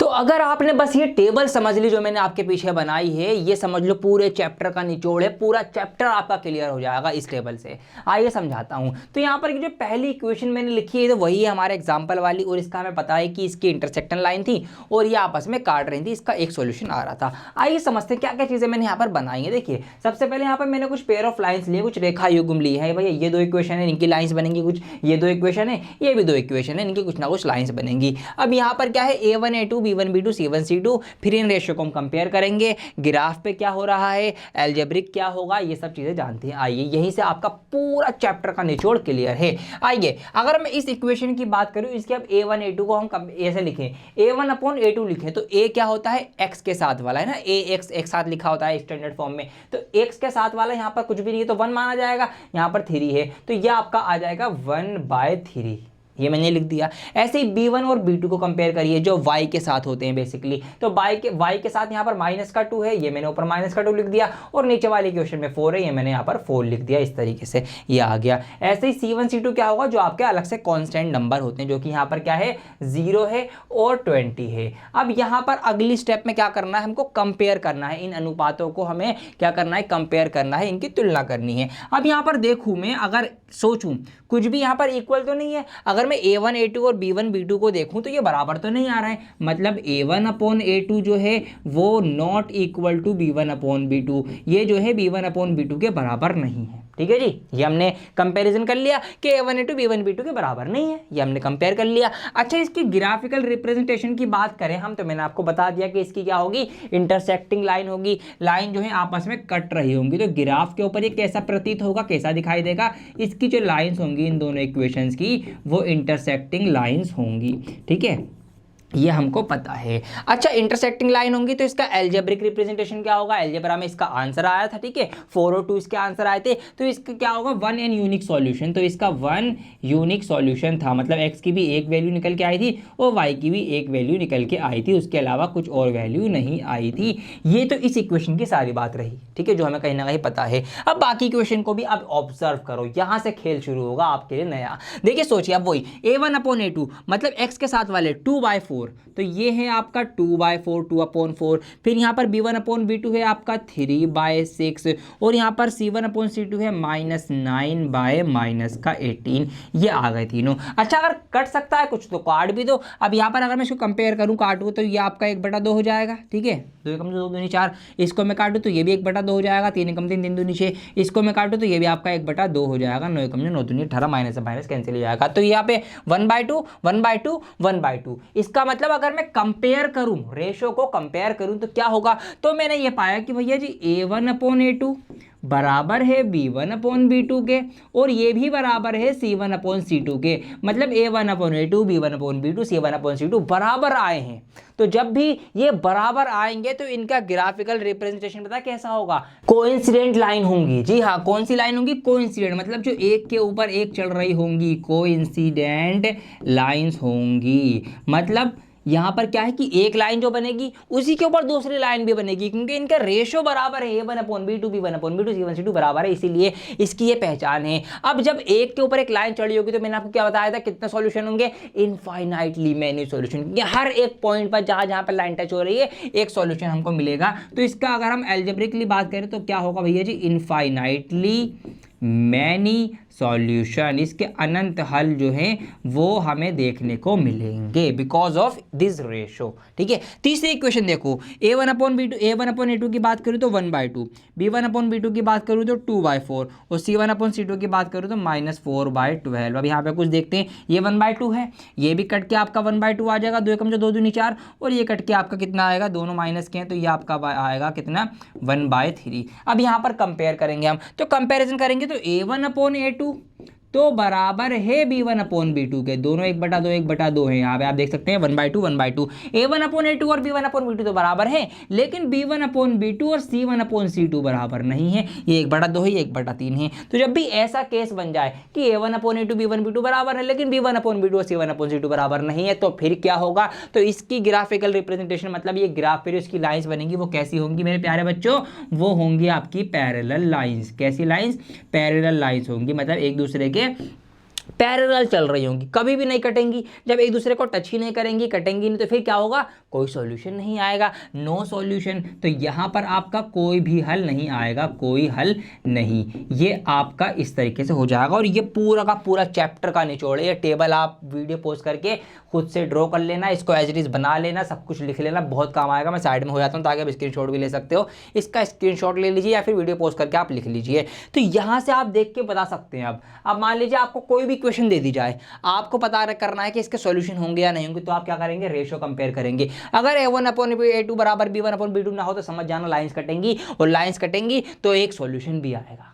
ठीक है जी। आप कोई इक्वेशन आपने देखी, उसके फटाफट से रेशियो कंपेयर करो। अगर सारे रेशियो बराबर हो जाए 1/a2 b1/b2 c1c2, मतलब कोइंसिडेंट लाइन है, इनफाइनाइटली मेनी सॉल्यूशन, अनंत हल होंगे। उसकी लाइंस ऐसे करके एक के ऊपर एक बनेंगी ग्राफ पेपर के ऊपर। अगर a1/a2 बराबर है लेकिन b1/b2 c1/c2 बराबर नहीं है, तो इसका मतलब लाइंस बनेंगी पैरेलल और फिर उसका कोई सॉल्यूशन नहीं आएगा। तो इस तरीके से इस चीज को हम अप्लाई करके सिर्फ इक्वेशन को देख के बताएंगे कि उसका आंसर आएगा या नहीं आएगा। आंसर आएगा तो हम सॉल्व करेंगे, नहीं आएगा तो लिख के छोड़ देंगे भैया इसका आंसर नहीं आएगा, क्योंकि इसकी जो इक्वेशन है वो आपकी पैरेलल है। मतलब इसकी जो इक्वेशन है वो आपकी जो हमने रेशियो कंपेयर करा वो रेशियो ये आ रहा है, हम लिख देंगे भैया ये वाला रेशियो था इसका, इसीलिए इसकी जो लाइंस होंगी ये वाली होंगी, इसलिए इसका कोई सॉल्यूशन नहीं आएगा, इसलिए हम इसको आगे नहीं कर रहे। इस तरह से हम लिख के बता देंगे, और अगर आएगा तो कर लेंगे। अब आगे आपका यही है अगली एक्सरसाइज है कि उसमें आपको क्वेश्चंस दिए जाएंगे, आपको उनको ग्राफिकल रिप्रेजेंटेशन की फॉर्म में, मतलब उनको लाइंस ड्रॉ करके उनके आंसर निकालने हैं। तो हमें ये रेशियो चेक करना पड़ेगा पहले। अगर रेशियो ये आएगा तो हम उसकी लाइंस बनाएंगे, ये रेशियो आएगा तो फिर उसकी लाइंस एक के ऊपर एक आएंगी, ये रेशियो आएगा तो लाइंस पैरेलल आएंगी। हम इससे पहचान जाएंगे तो हमें लाइंस बनाना आसान रहेगा। आइए स्टार्ट करते हैं अगली एक्सरसाइज फटाफट से। अब तो बिना रुके आपका चैप्टर कंप्लीट करवा दूंगा मैं। यहाँ पर पहला सवाल देखते हैं आपकी एक्सरसाइज का, जो कि हमसे कहा गया है कि भैया लीनियर इक्वेशन बनाइए और find their solution graphically. Graph की हेल्प से आप इनके सॉल्यूशन पता लगाइए, सॉल्व मत कीजिए, ग्राफ बनाइए और आंसर पाइए। आपको सॉल्व नहीं करना है अभी, ग्राफ से। आइए पढ़ते हैं पहला ऑप्शन इसका। 10 स्टूडेंट ऑफ क्लास 10 टूक part in a mathematical quiz. तो 10 बच्चे हैं जिन्होंने एक क्विज के अंदर पार्टिसिपेट किया है। If the number of girls is 4 more then the number of boys. अगर जो लड़कियों की संख्या है, लड़कियों की जो तादाद है वो लड़कों से 4 ज्यादा है, तो लड़के और लड़कियां, गर्ल्स और बॉयज हैं, इन्हीं के नंबर्स बताने हैं, इनको हम मान लेते हैं। तो यहाँ पर मैं मान लेता हूँ number of girls, let the number of girls, ठीक है। मैंने ये मान लिया कि जो लड़कियां हैं वो हैं x, मतलब इतनी संख्या में हैं, ठीक है जी। और नंबर ऑफ बॉयज़ जो है, नंबर ऑफ बॉयज़ जो है उनको मैंने मान लिया y। कितना मान लिया? कि y लड़के हैं जी, हमें पता नहीं था, हमने मान लिया। अब हमसे कहा गया कि 10 स्टूडेंट, 10 हैं टोटल। इसका मतलब क्या है? पहली क्वेश्चन बनेगी आपकी x प्लस वाई के लड़के और लड़कियां मिलके कितने हैं टोटल? 10 हैं। ये बन गई आपकी एक इक्वेशन, ठीक है, इसको आप फर्स्ट बोल सकते हैं। और हमसे कहा गया कि लड़कियां जो हैं वो 4 ज़्यादा है। देखिए x is equal to y. अब हमसे कहा गया कि the number of girls is 4 more than, लड़कियां 4 ज़्यादा हैं लड़कों से। इसका मतलब क्या है? कि ये आपकी लड़कियां हैं, यहाँ पर ये लड़कियां जो हैं वो 4 ज़्यादा हैं। अगर लड़कियों के अंदर से हम लड़के माइनस करेंगे तो कितने बचेंगे? आपके 4 बचेंगे, क्योंकि लड़कियां जो है वो 4 ज्यादा हैं। तो इन दोनों का डिफरेंस जो है वो 4 है।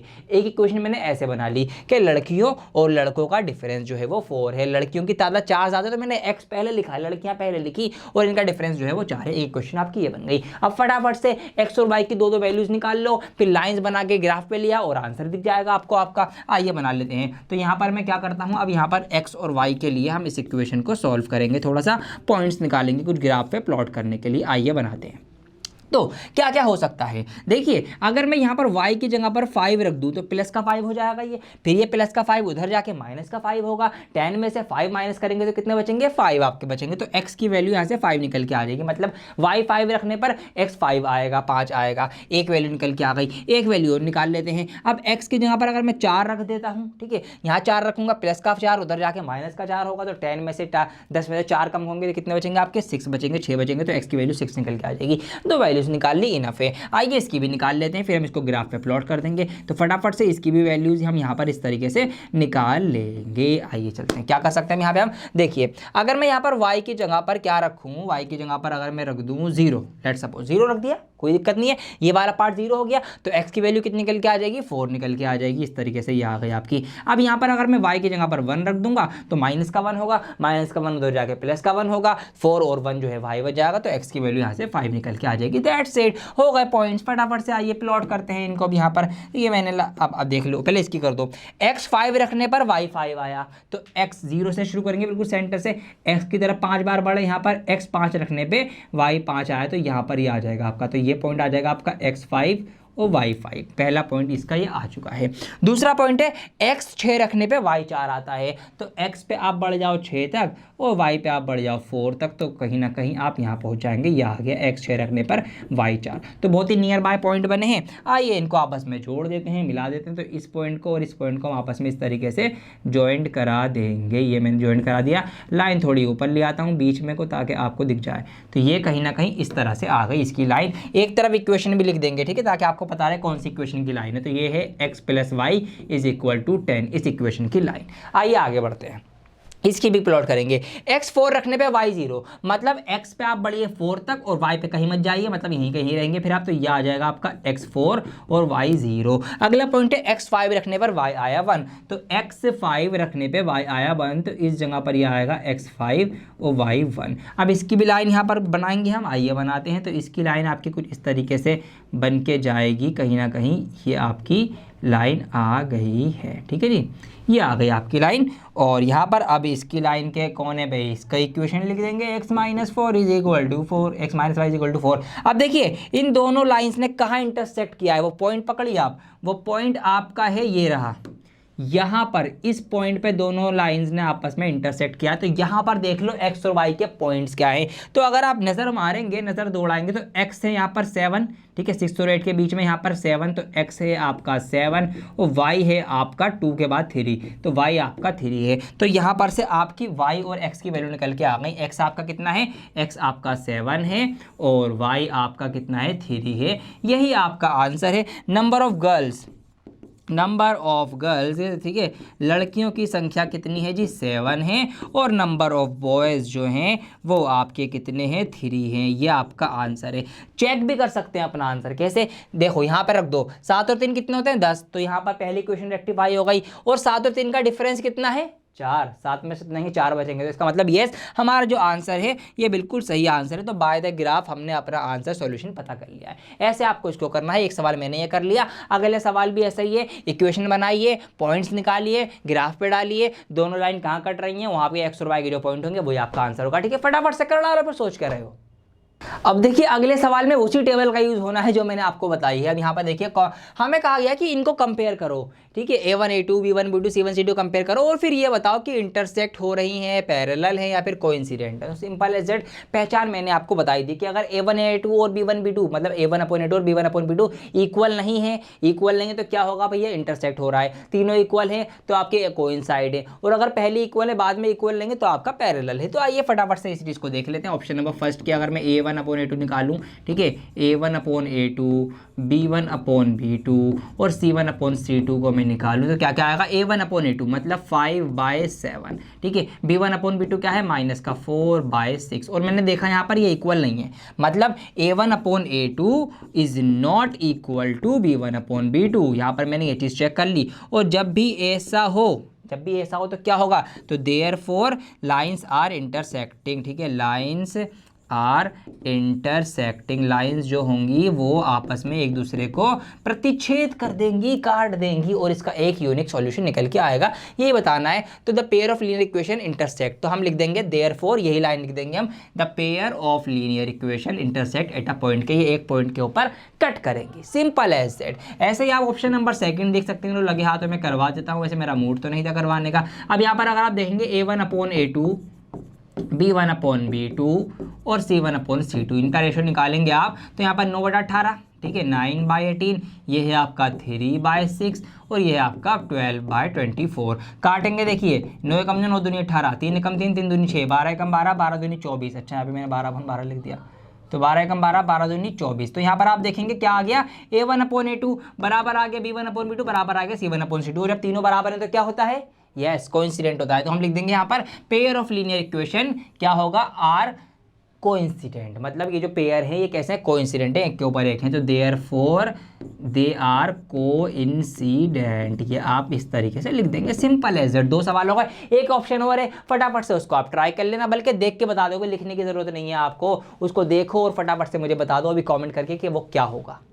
क्वेश्चन नंबर नेक्स्ट बिल्कुल सेम, कुछ भी चेंज नहीं है। हमसे कहा गया कि उन्हीं रेशो को कंपेयर करो फिर से और find out whether the following pair of linear equation are consistent और इनकंसिस्टेंट। अरे ये क्या आ गया नई चीज, ये तो हमने नहीं पढ़ी, बता देता हूं, नया कुछ भी नहीं है, बस नाम बदल दिए गए हैं। देखिए कंसिस्टेंट का मतलब होता है सेम वे में सोचना है, फिर सेम तरीके से रहना। अगर लाइंस जो होंगी वो इंटरसेक्ट करेंगी, मतलब एक यूनिक सॉल्यूशन लेके आएंगी, या फिर वो कोइंसाइड होंगी, एक के ऊपर एक चढ़ी होंगी, मतलब किसी भी तरीके से अगर लाइंस का आपस में मिलाप हो रहा है तो हम उनको बोलेंगे कंसिस्टेंट।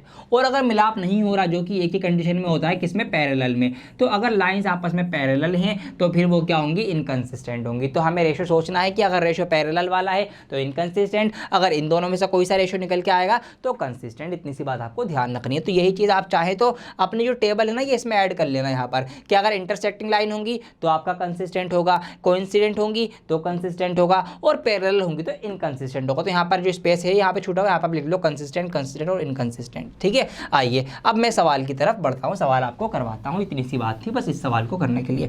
देखिए पहला ऑप्शन हम देखेंगे तो वही रेशो कंपेयर करना है, तो इनको निकालो रेशो को पहले, A1/A2 और B1/B2 और C1/C2 क्या है, आइए देख लेते हैं फटाफट से। आप खुद देख लो, बल्कि मुझे क्या देखना अब। तो 3 और यहाँ पे 2, तो ये हो जाएगा आपका 3/2, ये हो जाएगा आपका 2/-3 और C1, अब मैंने C1/C2 भी चलो निकाल ही लो, 5/7। अब यहाँ पे नोटिस करने वाली बात यह है कि A1/A2 is not equal to B1/B2, कि A1/A2 B1/B2 बराबर नहीं है। तो इसका मतलब इसकी लाइंस कैसी होंगी, इंटरसेक्ट होंगी, और अगर इंटरसेक्ट होंगी तो क्या होंगी, कंसिस्टेंट होंगी। तो सिंपल एज दैट हम यहाँ पे लिख देंगे देयरफॉर क्या है, हम लिख देंगे ये वाली लाइन के pair of linear equation are consistent. ठीक है, तो हम लिख देंगे दे आर, या ये पेयर जो है, ये पेयर जो है कैसे है, ये कंसिस्टेंट है, दे आर कंसिस्टेंट। बस इतना सा काम आपको इसमें करना था। सेम चीज़ आप यहाँ पे कर लो दूसरे ऑप्शन में, यहाँ पे ऑप्शन नंबर सेकंड अभी आपके लिए। तो क्या है, A1/A2 B1/B2 और C1/C2। फटाफट से रेशो निकाल लो,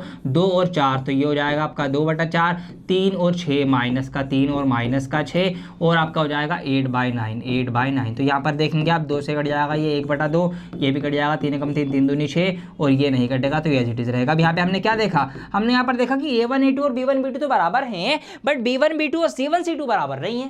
ठीक है, इसका मतलब क्या होगा, यस पैरेलल लाइन की पहचान है कि अगर A1/A2 B1/B2 बराबर हो बट B1/B2 और C1/C2 बराबर ना हो, तो इसका मतलब ये होती है पैरेलल लाइंस। तो इसका मतलब क्या है, तो ये जो है आपकी कैसी है, इनकंसिस्टेंट है। तो यहाँ पर आप लिख देंगे इनकंसिस्टेंट, या this pair of linear equation is inconsistent, ये इनकंसिस्टेंट। सिंपल सा ये काम करना था। 2 ऑप्शन तो मैंने करवाई दिए, इसका भी रहेगा, फटाफट से ये भी कर लो और आगे बढ़ जाओ।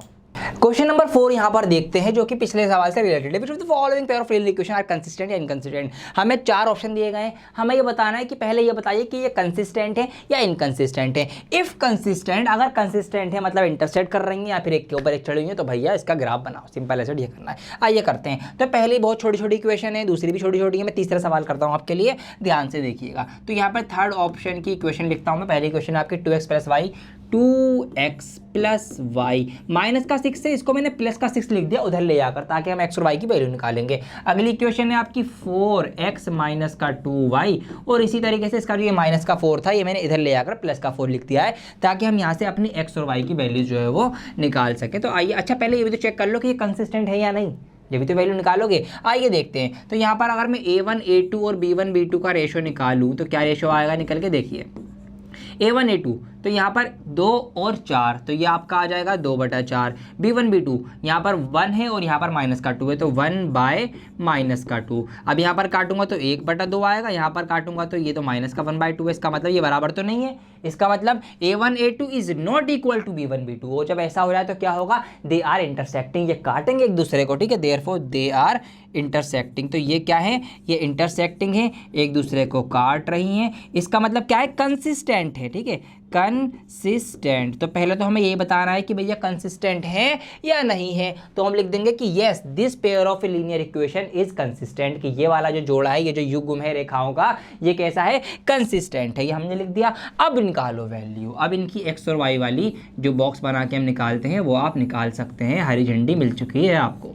चलिए जी, अब यहाँ पर देखिए, यहाँ पर अगर मैं y की जगह पर 0 रख दूँ, यहाँ 0 रख दिया, ये वाला पार्ट खत्म, 2x बराबर 6 रह जाएगा। अब ये 2 जो मल्टीप्लाई में इधर आके डिवाइड करेगा, तो 6 को डिवाइड करेंगे 2 से, 2 3 6, तो x की वैल्यू 3 निकल के आ जाएगी यहाँ से। ठीक है जी। अब y की जगह पे आप हम रख देते हैं, कितना रखते हैं, हम रखते हैं 2।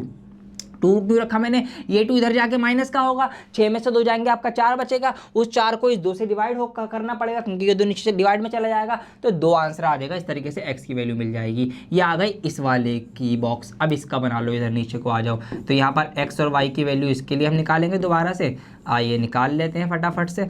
तो यहाँ पर क्या करूंगा मैं, देखिए, अगर मैं y की जगह 0 पुट कर दूं तो ये वाला सारा पार्ट 0 हो जाएगा। फिर ये 4 जो है मल्टीप्लाई में इधर जाके इस 4 को डिवाइड करेगा, तो 4 1 जार 4 होते हैं, तो x की वैल्यू तो यहाँ से 1 निकल के आ जाएगी। ठीक है जी, ये आ गई। अब दोबारा से क्या रख सकता हूँ, अब मैं यहाँ पर अगर y की जगह पर 2 प्लेस करूँ तो 2 दूनी 4 माइनस का 4 हो जाएगा। ये माइनस का 4 उधर जाकर प्लस का 4 हो जाएगा। उधर एक 4 ऑलरेडी है, तो 4 और 4 4 + 4 कितने जाएंगे, 8 हो जाएंगे। फिर उस 8 को ये वाला 4 इधर से डिवाइड करेगा, तो 4 दूनी 8, तो इस तरीके से यहाँ पर x की वैल्यू भी 2 निकल के आ जाएगी। तो यहाँ पर देखिए 2 और 2, 2 और 2, मतलब हमें आंसर मिल चुका है। x की वैल्यू भी 2, y की वैल्यू भी 2। यहीं पर ये दोनों लाइन जो है आपस में इंटरसेक्ट करेंगी। फिलहाल हमें दिखाना है, जो दिखाएंगे भी हम, आइए करते हैं। तो x3 रखने पे y 0, तो x3 रखने पे y 0 आएगा, ये तो यहीं का यहीं रहेगा। ये लो जी, मैंने लिख दिया।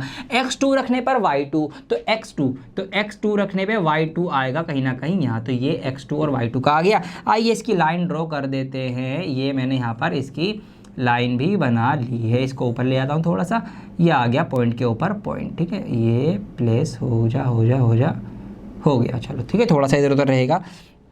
चलिए जी, अगली इसकी रखते हैं। x1 रखने पे y0, तो x1 यहाँ पर y0 कहीं भी नहीं, तो यहीं का यहीं रहेगा। ये x1 और y0 आ चुका है। ठीक है जी। अब यहाँ पर क्या है, x2 और y2, तो x2 y2 का तो सेम यही वाला रहेगा। तो यहाँ से इसकी लाइन जो है वो बनाएंगे हम, तो कुछ इस तरीके से इसकी लाइन यहाँ पर बनेगी। ये आ गई इसकी लाइन दूसरी इक्वेशन की। तो यहाँ पर इस तरह से क्या होगा, दोनों लाइन्स आपस में एक पॉइंट पे इंटरसेक्ट कर रही हैं। कहाँ पर इंटरसेक्ट कर रही हैं, आपको मैं दिखा देता हूँ। यहाँ पर इस पॉइंट पर 2 और 2 पर इंटरसेक्ट कर रही है, मतलब x की वैल्यू भी 2 आएगी, y की वैल्यू भी 2 आएगी। तो x बराबर 2 आएगा, y बराबर भी 2 आएगा। ये इसका आंसर है। आप देख भी सकते हैं, अगर यहाँ पे मैं x की जगह 2 रखूँ, 2 और 2 4, फिर उसमें 2 प्लेस कर दूँ, 4 और 2 6 हो जाएंगे। तो इस तरीके से आपकी रेक्टिफिकेशन भी लगे हाथों आपका हो जाएगा। यहाँ पर दोनों लाइन्स की जो इक्वेशन है वो आप इक्वेशन लिख देना। इस तरीके से आपको करना है। तो बाकी के ऑप्शन आप ट्राई करना। पहले ये चेक करना, रेशो चेक करके कहीं कंसिस्टेंट है या नहीं है। अगर कंसिस्टेंट है तो ही ग्राफ बनाना, वरना मत बनाना। यही हमसे कहा गया कि अगर है तो भैया ग्राफ बनाओ, अदरवाइज मत बनाओ। तो ग्राफ के लिए क्या है, वही x और y के पॉइंट निकालोगे, फिर उन पॉइंट को ग्राफ पे अपलोड करोगे, उसके बाद आपकी x और y की कुछ ना कुछ वैल्यूज जो है वो आ जाएंगी। इस तरीके से आप ये वाला क्वेश्चन भी पूरा का पूरा फटाफट से कर लेना। बहुत ग्राफ बना लिए, बहुत सारी प्रैक्टिस कर ली, ग्राफ बना बना के हमने आंसर लेकर आ चुके हैं। अब कुछ नया करते हैं। नया क्या करते हैं, algebraic methods of solving a pair of linear equation. कि अलजेब्रा की फॉर्म में हम किसी भी 2 इक्वेशंस को कैसे सॉल्व करके अपना आंसर ला सकते हैं। ग्राफ का तो हमें समझ में आ गया, x और y की वैल्यू निकालो, ग्राफ पे प्लॉट करो, फिर जहां पे दोनों काट दे वो आंसर होगा। बहुत कर लिया हमने। अब ये बात करते हैं, तो अलजेब्रा की फॉर्म में अगर हमें इसको करना हो तो 3 तरीकों से आप इन क्वेश्चन को सॉल्व कर सकते हैं। कौन कौन से वो 3 तरीके हैं, ये वो 3 तरीके हैं। पहला मेथड आपका सब्स्टिट्यूशन मेथड, जिसको आप हिंदी में बोलते हो प्रतिस्थापन विधि। इसके नाम से आप सुनिए, प्रतिस्थापन मतलब किसी का स्थान किसी और की जगह बदल देना, मतलब किसी की जगह पर कुछ और चीज रख देना, उसको ही हम बोलते हैं सब्स्टिट्यूट। ये मेथड क्या होता है, x और y या p और q, इनकी वैल्यू निकालनी पड़ती है हमें, तो x की जगह पर हम y रख देंगे या y की जगह पर x रख देंगे। इस तरीके से वैल्यू लेकर आते हैं। जैसे कि मैंने जो पहला एग्जांपल था ना, कहानी याद करो अपनी, तो उस कहानी का जो मैं आंसर लेकर आया था वो मैंने इसी तरीके से लेकर आया था। कैसे, देखिए, अगर ये आप नोटिस करें, मैंने क्या करा था, put y is equal to 1/2x, कि मैंने y की जगह पर 1/2x रख दिया था। अब यहाँ पर ये जो इक्वेशन थी इसमें 4y था ना, मैंने 4 के बाद यहाँ पर क्या रख दिया था, 1/2x, मतलब y को हटाकर x वाली वैल्यू रख दी थी, ये वाली वैल्यू जो y के बराबर आ रही थी। इसका मतलब मैंने y को सब्स्टिट्यूट करा था, प्रतिस्थापन करा था, किससे, 1/2x से, 1/2x से, और फिर मैं सॉल्व करके यहाँ से आंसर लेकर आया था। तो इसी को बोलते हैं सब्स्टिट्यूशन सब्स्टिट्यूशन मेथड, जहां पर हम किसी एक की वैल्यू दूसरे की जगह पर रखकर उसका आंसर लेकर आएंगे, वो वैल्यू निकल जाएगी, फिर उसकी हेल्प से दूसरी वैल्यू निकल जाएगी। ये आपका पहला मेथड होता है जिसको आप सब्स्टिट्यूशन मेथड बोलते हो। ऑलराइट, अभी क्वेश्चन भी करवाऊंगा मैं, थोड़ा सा भी आपको इनसे जनवा रहा हूं, मतलब आपको बता रहा हूं कि क्या क्या चीजें ये होती हैं, कैसे कैसे इनके अंदर हम काम करेंगे। अगला मेथड है आपका एलिमिनेशन मेथड। एलिमिनेट कर देना मतलब काट देना, खत्म कर देना, ठीक है, इस तरीके से। विलोपन, विलुप्त माने क्या होता है, गायब हो जाना। तो विलोपन विधि मतलब हमें गायब करना है, एलिमिनेट करना है, काटना है, खत्म करना है। किस चीज को? दो वेरिएबल होते हैं आपके एक्स और वाई, किसी एक को काट दो तो दूसरा निकल के आ जाएगा खुद ही। मान लीजिए भैया एक्स प्लस वाई कुछ है और यहाँ पर एक्स माइनस वाई कुछ है। अब वाई से वाई कट गया तो क्या निकल के आएगा, फिर एक्स की वैल्यू निकल के आ जाएगी, या एक्स से एक्स कट गया तो वाई की वैल्यू निकल के आ जाएगी। तो हमें किन्हीं भी एक वेरिएबल को इक्वल बनाना होगा, इसमें उसको कट कर देंगे तो वो कट जाएगा, खत्म हो जाएगा, फिर दूसरे वेरिएबल की वैल्यू निकल के आ जाएगी। जब दूसरे की आ जाएगी तो उसकी हेल्प से हम पहले की निकाल लेंगे। एक आपका ये तरीका होता है, इसको हम एलिमिनेशन मेथड बोलते हैं। तीसरा आपका होता है क्रॉस मल्टीप्लिकेशन मेथड। इसका एक पूरा तरीका है, A1 B1 C1 इनका एक बड़े कॉम्बिनेशन बनता है, उनकी क्रॉस मल्टीप्लाई होती है और उनकी क्रॉस मल्टीप्लाई उनका वज्र गुणन करके हम अपने आंसर तक डायरेक्ट ही पहुंचते हैं। तो ये तीन तरीके होते हैं बेसिकली। क्रॉस मल्टीप्लिकेशन जो है वो कई जगह से एलिमिनेट हो चुका है, मतलब कई जगह सिलेबस के अंदर ये क्रॉस मल्टीप्लिकेशन नहीं है, ये डिलीट हो चुका है, तो इसको पढ़ने की जरूरत नहीं है। लेकिन आप अगर CBSE बोर्ड के अलावा कोई और से बोर्ड से हैं, आप राजस्थान बोर्ड से, यूपी बोर्ड से, बिहार बोर्ड से, मध्य प्रदेश बोर्ड से, या फिर कोई और सा भी आपका बोर्ड है, तो आप चेक कर लेना एक बार कि आपके सिलेबस में ये है या नहीं है, ठीक है। अगर नहीं है तो पढ़ना पड़ेगा, और अगर नहीं है तो फिर मत पढ़ना, अगर है तो फिर आपको पढ़ना पड़ेगा। फिलहाल मैं अभी आपको करवा रहा हूं कौन से सब्स्टिट्यूशन और एलिमिनेशन मेथड। आइए इनका एक एक सवाल उठा के आपको समझाता हूं कैसे इनको सॉल्व करना है। एग्जाम्स में आपको इन्हीं मेथड्स का यूज करके आंसर लाने हैं, फुल मार्क्स लाने के लिए। इस पे क्वेश्चन आएगा ही आएगा, ये बात ध्यान रखनी है आपको। आइए पढ़ते हैं एक्सरसाइज 3.3 का क्वेश्चन नंबर 3 में ले रहा हूं। यहाँ पर लिखा हुआ है कि form the pair of linear equation. पहले आपको एक वर्ड प्रॉब्लम लिखी गई है, कहानी की सिचुएशन दी गई है, पहले इसकी के आप इक्वेशन बनाओ। इक्वेशन बनाने के बाद सब्स्टिट्यूशन मेथड से आप इसको, अरे तुम कहाँ जा रहे हो भैया, सब्स्टिट्यूशन मेथड से आपको इसको सॉल्व करना है, प्रतिस्थापन विधि लगानी है। तो हमसे कहा गया कि इसी से करो, अब इससे ही करना पड़ेगा, किसी और से करेंगे तो नंबर कट जाएंगे। आइए करते हैं। देखिए बहुत आसान है। सब्स्टिट्यूशन मैंने आपको बताया किसी की वैल्यू किसी की जगह पर रख दो, पहले इक्वेशन बनाएंगे। मैं तीसरा सवाल इसलिए करवा रहा हूँ, इसके पहले के सवाल में डायरेक्ट इक्वेशन दे रखी है, बस आप तो ये लगाना सब्स्टिट्यूशन मेथड और कर लेना। मैंने यहाँ पर ये इसलिए लिया ताकि मैं आपको इक्वेशन बनाना भी सिखा सकूँ। आइए देखिए सवाल पढ़ते हैं। Option number first, the difference between two numbers is 26। दो नंबर के बीच का डिफरेंस 26 है। सिंपल है जेड, एक नंबर बड़ा होगा एक छोटा होगा, दोनों का जो फर्क है वो 26 है। ये लो जी बन गई इक्वेशन। कितना आसान हो चुका है आपके लिए। And one number is 3 times the other. अब एक नंबर जो है वो तीन गुना है दूसरे का। अब जब हमने ये पहले रखा है तो ये नंबर बड़ा होगा, जब भी तो माइनस करके 26 आ रहा है, ये नंबर बड़ा है। अब ये नंबर बड़ा है तो ये ऑलरेडी 3 गुना होगा, जाहिर सी बात है। तो छोटा कौन है, ये है। बराबर करने के लिए क्या करना पड़ेगा, इसकी 3 से मल्टीप्लाई करनी पड़ेगी। अब ये बराबर होगा। One number is 3 times the other. एक नंबर दूसरे का 3 गुना है, तो ये 3 गुना ऑलरेडी था। बराबर करने के लिए इसकी भी 3 से मल्टीप्लाई कर दी, अब ये 3 गुना हो गया, दोनों इक्वल होगा, इक्वेशन बन गई। ठीक है जी। यहाँ से ये कुछ निकल के आ गया, क्या निकल के आ गया कि x बराबर जो है वो 3y है। अब क्या है, सब्स्टिट्यूशन मेथड। अब इसके अंदर x की जगह पर 3y पुट कर दो। इसको आपको ऐसे लिखना है कि put the value of x, या put x is equal to 3y in equation first. इसको आप इक्वेशन फर्स्ट नाम दे दो, इसको आप सेकंड नाम दे दो। इस तरीके से आपको पता चलता रहेगा। अब इक्वेशन फर्स्ट में मतलब इस वाली इक्वेशन के अंदर क्या करना है, आपको x की जगह 3y रखना है। ये मैंने 3y रख दिया। इसको मैं आगे सॉल्व करूंगा। 3y में से 1y जाएगा, 2y बचेगा, इधर 26 है, तो यहाँ से y की वैल्यू निकल के आ जाएगी 13। खत्म सवाल। देखा आपने कितना आसान है। y की वैल्यू निकल के आ गई, y की आ गई, x की निकाल लो। अब दोबारा से put the value of y। अब y निकल के आ गया ना, तो put y is equal to कितना आया, 13 आया in equation second. Equation second में ये रख दो। इक्वेशन सेकंड क्या थी जी, x is equal to 3y थी। y की वैल्यू में पता है 13 आ गई, 13 यहाँ पे मल्टीप्लाई में आ जाएगा, तो x की आ जाएगी 13 × 39। ये x निकल के आ गया, खत्म।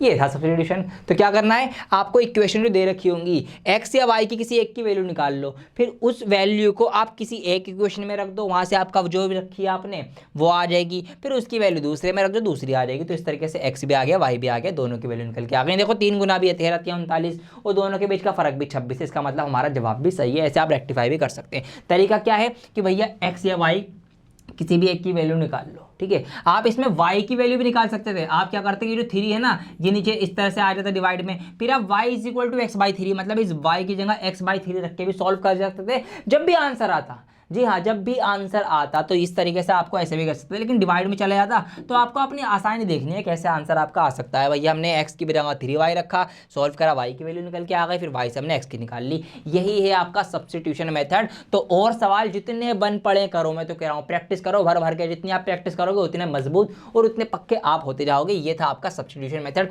आइए अब एक सवाल करके दिखाता हूँ आपको एलिमिनेशन मेथड का।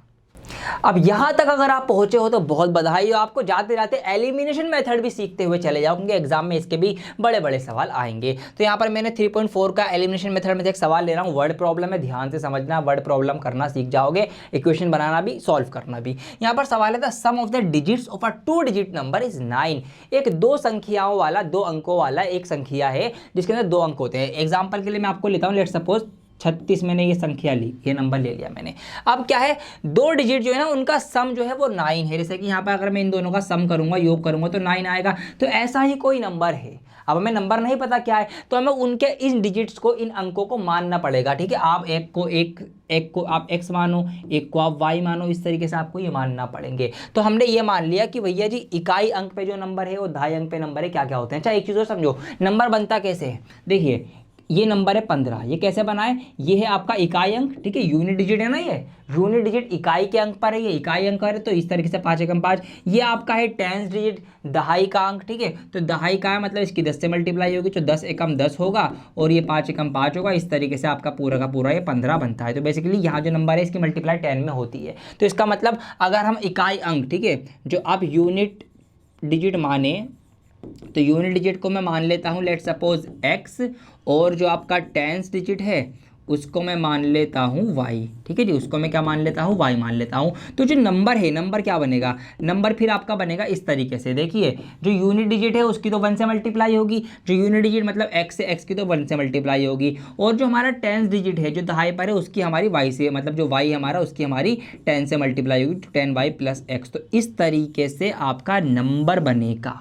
समझ में आई बात। तो इस तरीके से हमने नंबर के यूनिट डिजिट और जो आपका टेंस डिजिट है दोनों को x और y माना, और नंबर ऐसे बनेगा। अब उन दोनों का सम जो है वो 9 है, मतलब ये जो हमने x + y माना है, इन दोनों का सम जो है, योग जो है वो 9 है। ये आपकी एक इक्वेशन बन जाती है। अब आगे कुछ और कंडीशन दी गई है, क्या दी गई है देखिए, ऑल्सो 9 टाइम्स दिस नंबर, मतलब इस नंबर का 9 गुना, इस वाले नंबर का 9 गुना कर दो। ये जी मैंने 9 टाइम्स कर दिया, 9 से मल्टीप्लाई कर दी, 9 गुना क्या है 9 टाइम्स इज ट्वाइस, ये बराबर है किसके बराबर है, इज ट्वाइस द नंबर, दुगने के, किसके दुगने के, number obtained by reversing the order of the digit के। अगर हम इन डिजिट्स के जो ये ऑर्डर है इनको हम रिवर्स कर दें, उल्टा कर दें, ठीक है, उसका भी बल्कि reversing the order of the digits, तो हम इनको उल्टा कर देंगे। जैसे कि मतलब ये y है, y की जगह पर हम x कर देंगे और x की जगह पर y लिख देंगे, रिवर्स कर देंगे ऑर्डर्स को। तो यहाँ पर 10x + y, इस तरीके से हमने क्या किया, ऑब्टेन बाय, कैसे हमने नंबर लिया, reversing the order of the digits. हमने जो डिजिट्स थे y और x थे इनको रिवर्स कर दिया, इन दोनों की जगह बदल दी। तो y की जगह पर x आ गया 10 के साथ, और x की जगह पर y चला गया अलग से, तो उसका भी दुगना, ठीक है, twice the number obtain by the reversing the digit. तो डिजिट रिवर्स करने के बाद उसका दुगना जो है वो बराबर है किसके, उस नंबर के 9 गुना के, ये हमसे कहा गया है। तो यहाँ से अब दूसरी इक्वेशन हमारी क्रिएट होगी, इसलिए मैंने ये सवाल लिया, थोड़ा सा लंबा टिपिकल सा था। इक्वेशन बनाएंगे, 9 धाम 90y, ठीक है, 9 की x में होगी 9x, 2 की 10 में होगी 10 दूनी 20x, 2 की y में होगी 2y हो जाएगा, x वाले एक तरफ y वाले एक तरफ कर लो। तो यहाँ पर 90y में से ये वाले 2y इधर आके माइनस के 2y हो जाएंगे, इधर ये प्लस का 9x ऑलरेडी है, ये वाला माइनस का 20x भी इधर आ जाएगा, इधर कुछ भी नहीं बचेगा, 0 रहेगा। 90y में से 2y घटा, भाई नहीं y, 2y घटा दो 88y बचेगा, और 20x में से 9x माइनस करेंगे तो माइनस का आपका 11x बचेगा, और इधर हमारे पास 0 है। 11 से पूरी इक्वेशन कट सकती है तो मैं काट भी दूंगा, 11 के 11, 11 88 होते हैं, तो ये आपका हो जाएगा 8y - x = 0। छोटी सी इक्वेशन बन गई, इसको मैं 2 नाम दे देता हूँ। तो क्या बनी इक्वेशन, 8y - x = 0। तो 8y - x = 0। अब थोड़ा आगे पीछे है, ये थोड़ा सा स्टैंडर्ड फॉर्म में लेके आओ। ये जो माइनस का x है इसको आप पहले लिख दो, क्योंकि x के नीचे x आ जाएगा, और जो 8y प्लस का था इसको मैंने ऐसे का ऐसे लिख दिया। इधर हमारे पास क्या था, जीरो था तो जीरो का जीरो आ जाएगा। ये आपकी इक्वेशन कुछ क्रिएट हो गई। अब हमें एलिमिनेट करना है। एलिमिनेशन क्या होता है, देखिए हमें क्या करना है, मैंने आपको बताया था कि कोई से भी एक को सेम बनाओ। अगर सेम पहले से बहुत अच्छी बात है, नहीं है तो बना लेना, मल्टीप्लाई करके डिवाइड करके कैसे भी करके मल्टीप्लाई करो या डिवाइड करो, इसी से सेम बन पाएगा। और अगर सेम नहीं है तो सेम कर लेना, मल्टीप्लाई या डिवाइड करके किसी भी एक नंबर से सेम। अब यहाँ पर मैं देख रहा हूँ ऑलरेडी बराबर है, जैसे कि ये प्लस का एक्स है, ये माइनस का एक्स है, तो प्लस के एक्स से माइनस का एक्स खत्म हो जाएगा, कट जाएगा, तो ये एलिमिनेट हो गया, खत्म हो गया, कट। क्या बचा अब 8y प्लस वाई 9y, और इधर भी हमारे पास 9 है, तो 9 से 9 भी कैंसिल आउट हो जाएगा। इस तरीके से y की वैल्यू आ जाएगी 1। ठीक है जी, क्योंकि 9 उधर जाके डिवाइड करेगा तो 9 कम 9, y की वैल्यू 1 आ गई। अब y की 1 आ गई तो देयरफॉर x की वैल्यू निकाल लो। अब x यहाँ पे निकाल लेंगे, y की 1 आई, 1 उधर जाके माइनस का होगा तो x की वैल्यू 8 आ जाएगी। आपको x भी पता है, y भी पता है, नंबर ये रहा। नंबर बताना था हमें, फाइंड द नंबर, नंबर बता देते तो नंबर हमारे पास क्या था, नंबर था 10y प्लस x। ठीक है, ये नंबर था, x लिख दो यहाँ पे, 10y प्लस x। तो 10y, y क्या है, y है जी 1, और x क्या है जी 8, तो 10 से कम 10 प्लस 8 कितना हो जाएगा नंबर आपका 18। तो 18 है वो नंबर 18। ठीक है जी, आइए रेक्टिफाई करेंगे अब। ठीक है, ये ज़रूरी है करना आपकी सेटिस्फेक्शन के लिए। देखिए 18 नंबर है, ठीक है। अब इसके अगर हम डिजिट को जोड़ें तो 1 और 8 कितना होता है, 9 होता है। तो हमारी जो पहली कंडीशन थी कि नंबर का जो सम है वो 9 है, ये हमारा हो रहा है। अब 18 को अगर आप क्या कर दें, उल्टा कर दें, इसने कहा ना कि रिवर्स कर दो, ये रहा reversing the order of the digit, digits उल्टे कर दो, तो अंक उल्टे करेंगे तो 18 क्या बन जाएगा, 81 बन जाएगा उल्टे करने पर। अब देखिए क्या है, तो यहाँ पर क्या हमसे कहा गया कि ऑल्सो 9 टाइम्स द नंबर, तो नंबर को अगर हम 9 गुना करें, मतलब इसका अगर हम 9 से मल्टीप्लाई करें इस तरीके से, ये हो जाएगी, तो ये जो मल्टीप्लाई आएगी ये किसके बराबर आएगी, ट्वाइस, इसके दुगने के बराबर आएगी। इसका दुगना कर दो तो 2 एकम 2, 2 अट्ठे 16, 162 हो गया ये। ठीक है जी, और 18 निम्मा कितना होते हैं, ये भी 162 होते हैं। तो इस तरीके से यहाँ से आपकी वाली सिचुएशन जी, ये जो आपकी थी ये भी आपकी पूरी हो चुकी है। तो यस, हमारा जवाब सही है, आंसर आपका 18 है, वो नंबर 18 होगा। तो इस तरीके से आपको एलिमिनेशन करना है। बेसिकली ये चीज़ है, ये इक्वेशन बनाओ जैसे तैसे, फिर उनको देख लो, अगर x या y कुछ ना कुछ बराबर है तो काट दो, अगर एक प्लस का एक माइनस का डायरेक्ट काट दो, अगर नहीं है, अगर दोनों प्लस के आ रहे हैं ये भी प्लस के आ रहे हैं तो अपने पास से माइनस से मल्टीप्लाई कराओ ताकि एक माइनस का वो कट सके, और अपने पास से किसी नंबर की मल्टीप्लाई या डिवाइड करके किसी भी एक को बराबर बनाओ और उसको काटो, फिर जो बचेगा उसका आंसर डायरेक्ट ही आ जाएगा, फिर उसकी हेल्प से दूसरे का आंसर भी निकाल लो। ये होता है एलिमिनेशन मेथड। ऑलराइट, बात समझ में आई। तो इस चैप्टर में हमने क्या क्या सीखा, हमने सबसे पहले सीखा कि भैया इक्वेशन क्या होती है। ठीक है, हमने फिर लीनियर इक्वेशन के बारे में पढ़ा, फिर हमने इनके पेयर्स के बारे में पढ़ा। तो इस तरीके से पूरा चैप्टर का नाम आ गया pair of linear equation in 2 variables, variables के बारे में पढ़ा, इक्वेशन कैसे बनती है, इक्वेशन की स्ट्रेट लाइन होती है, हमने ये सीखा। अब 2 इक्वेशन है तो दोनों की स्ट्रेट लाइन होंगी, हमने ये सीखा। फिर दोनों की स्ट्रेट लाइन होंगी वो कितने तरीकों से आपस में कनेक्ट कर सकते हैं, हमने ये सीखा कि भैया या तो वो एक दूसरे को एक बार काटेंगी या बिल्कुल भी नहीं काटेंगी, या फिर एक के ऊपर एक होंगी। तो इनको हमने नाम दिया कि ये आपका इंटरसेक्शन है, ये आपका पैरेलल है, ये आपका कोइंसिडेंट है। फिर इसकी पहचान भी बताई मैंने कि इक्वेशन देख के कैसे आप पहचानेंगे कि कौन सी इक्वेशन का अगर a1/a2 is not equal to b1/b2 है तो वो इंटरसेक्शन है, अगर a1a2 b1b2 c1c2 बराबर है तो वो कोइंसिडेंट है, अगर a1a2 b1b2 बराबर है लेकिन b1b2 c1c2 बराबर नहीं है तो वो कैसी हैं, वो आपकी पैरेलल हैं। ठीक है, फिर मैंने आपको बताया कि कंसिस्टेंट क्या होता है, इनकंसिस्टेंट क्या होता है, कि अगर इंटरसेक्शन हो रही है, कोइंसाइड हो रही है तो आपके कंसिस्टेंट है, अगर पैरेलल में कोई कनेक्शन नहीं तो इनकंसिस्टेंट है।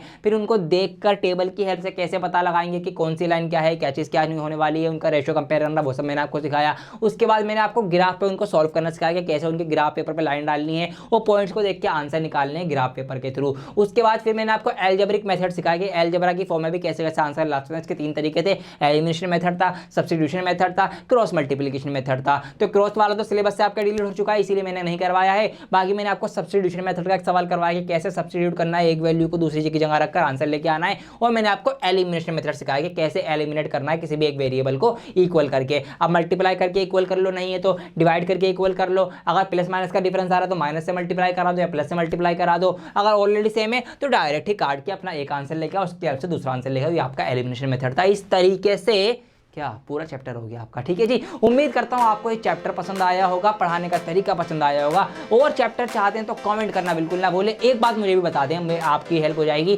आपके स्कूल में भी कौन सा चैप्टर चल रहा है तो प्लीज़ उसका कमेंट करना बिल्कुल ना भूलें, ताकि मुझे पता लग जाए कि आपके स्कूल में कौन सा चैप्टर चल रहा है। फिर उसके अकॉर्डिंग मैं भी चैप्टर लेके आऊँ, ताकि आपका स्कूल और मेरा जो कनेक्शन है वो साथ साथ चलता रहे, और आप जो वहाँ सीख के आए वही यहाँ पर आप दोबारा रिपीट करके अच्छे से सीखे, तो आपकी जो कॉन्सेप्ट पढ़ाई है वो मजबूत हो जाए, पक्की हो जाए, आप साथ साथ चलें और स्कूल में आप आगे से आगे बढ़कर कदम से कदम मिलाकर अपने टीचर के साथ खड़े रहें और उसको क्लास में हाथ उठा के आंसर करें। तो इसीलिए कमेंट करना बिल्कुल ना भूलें। बहुत जल्द लौटूंगा एक और नई वीडियो के साथ, जब तक के लिए बने रहें डियर सर के साथ। जय हिंद।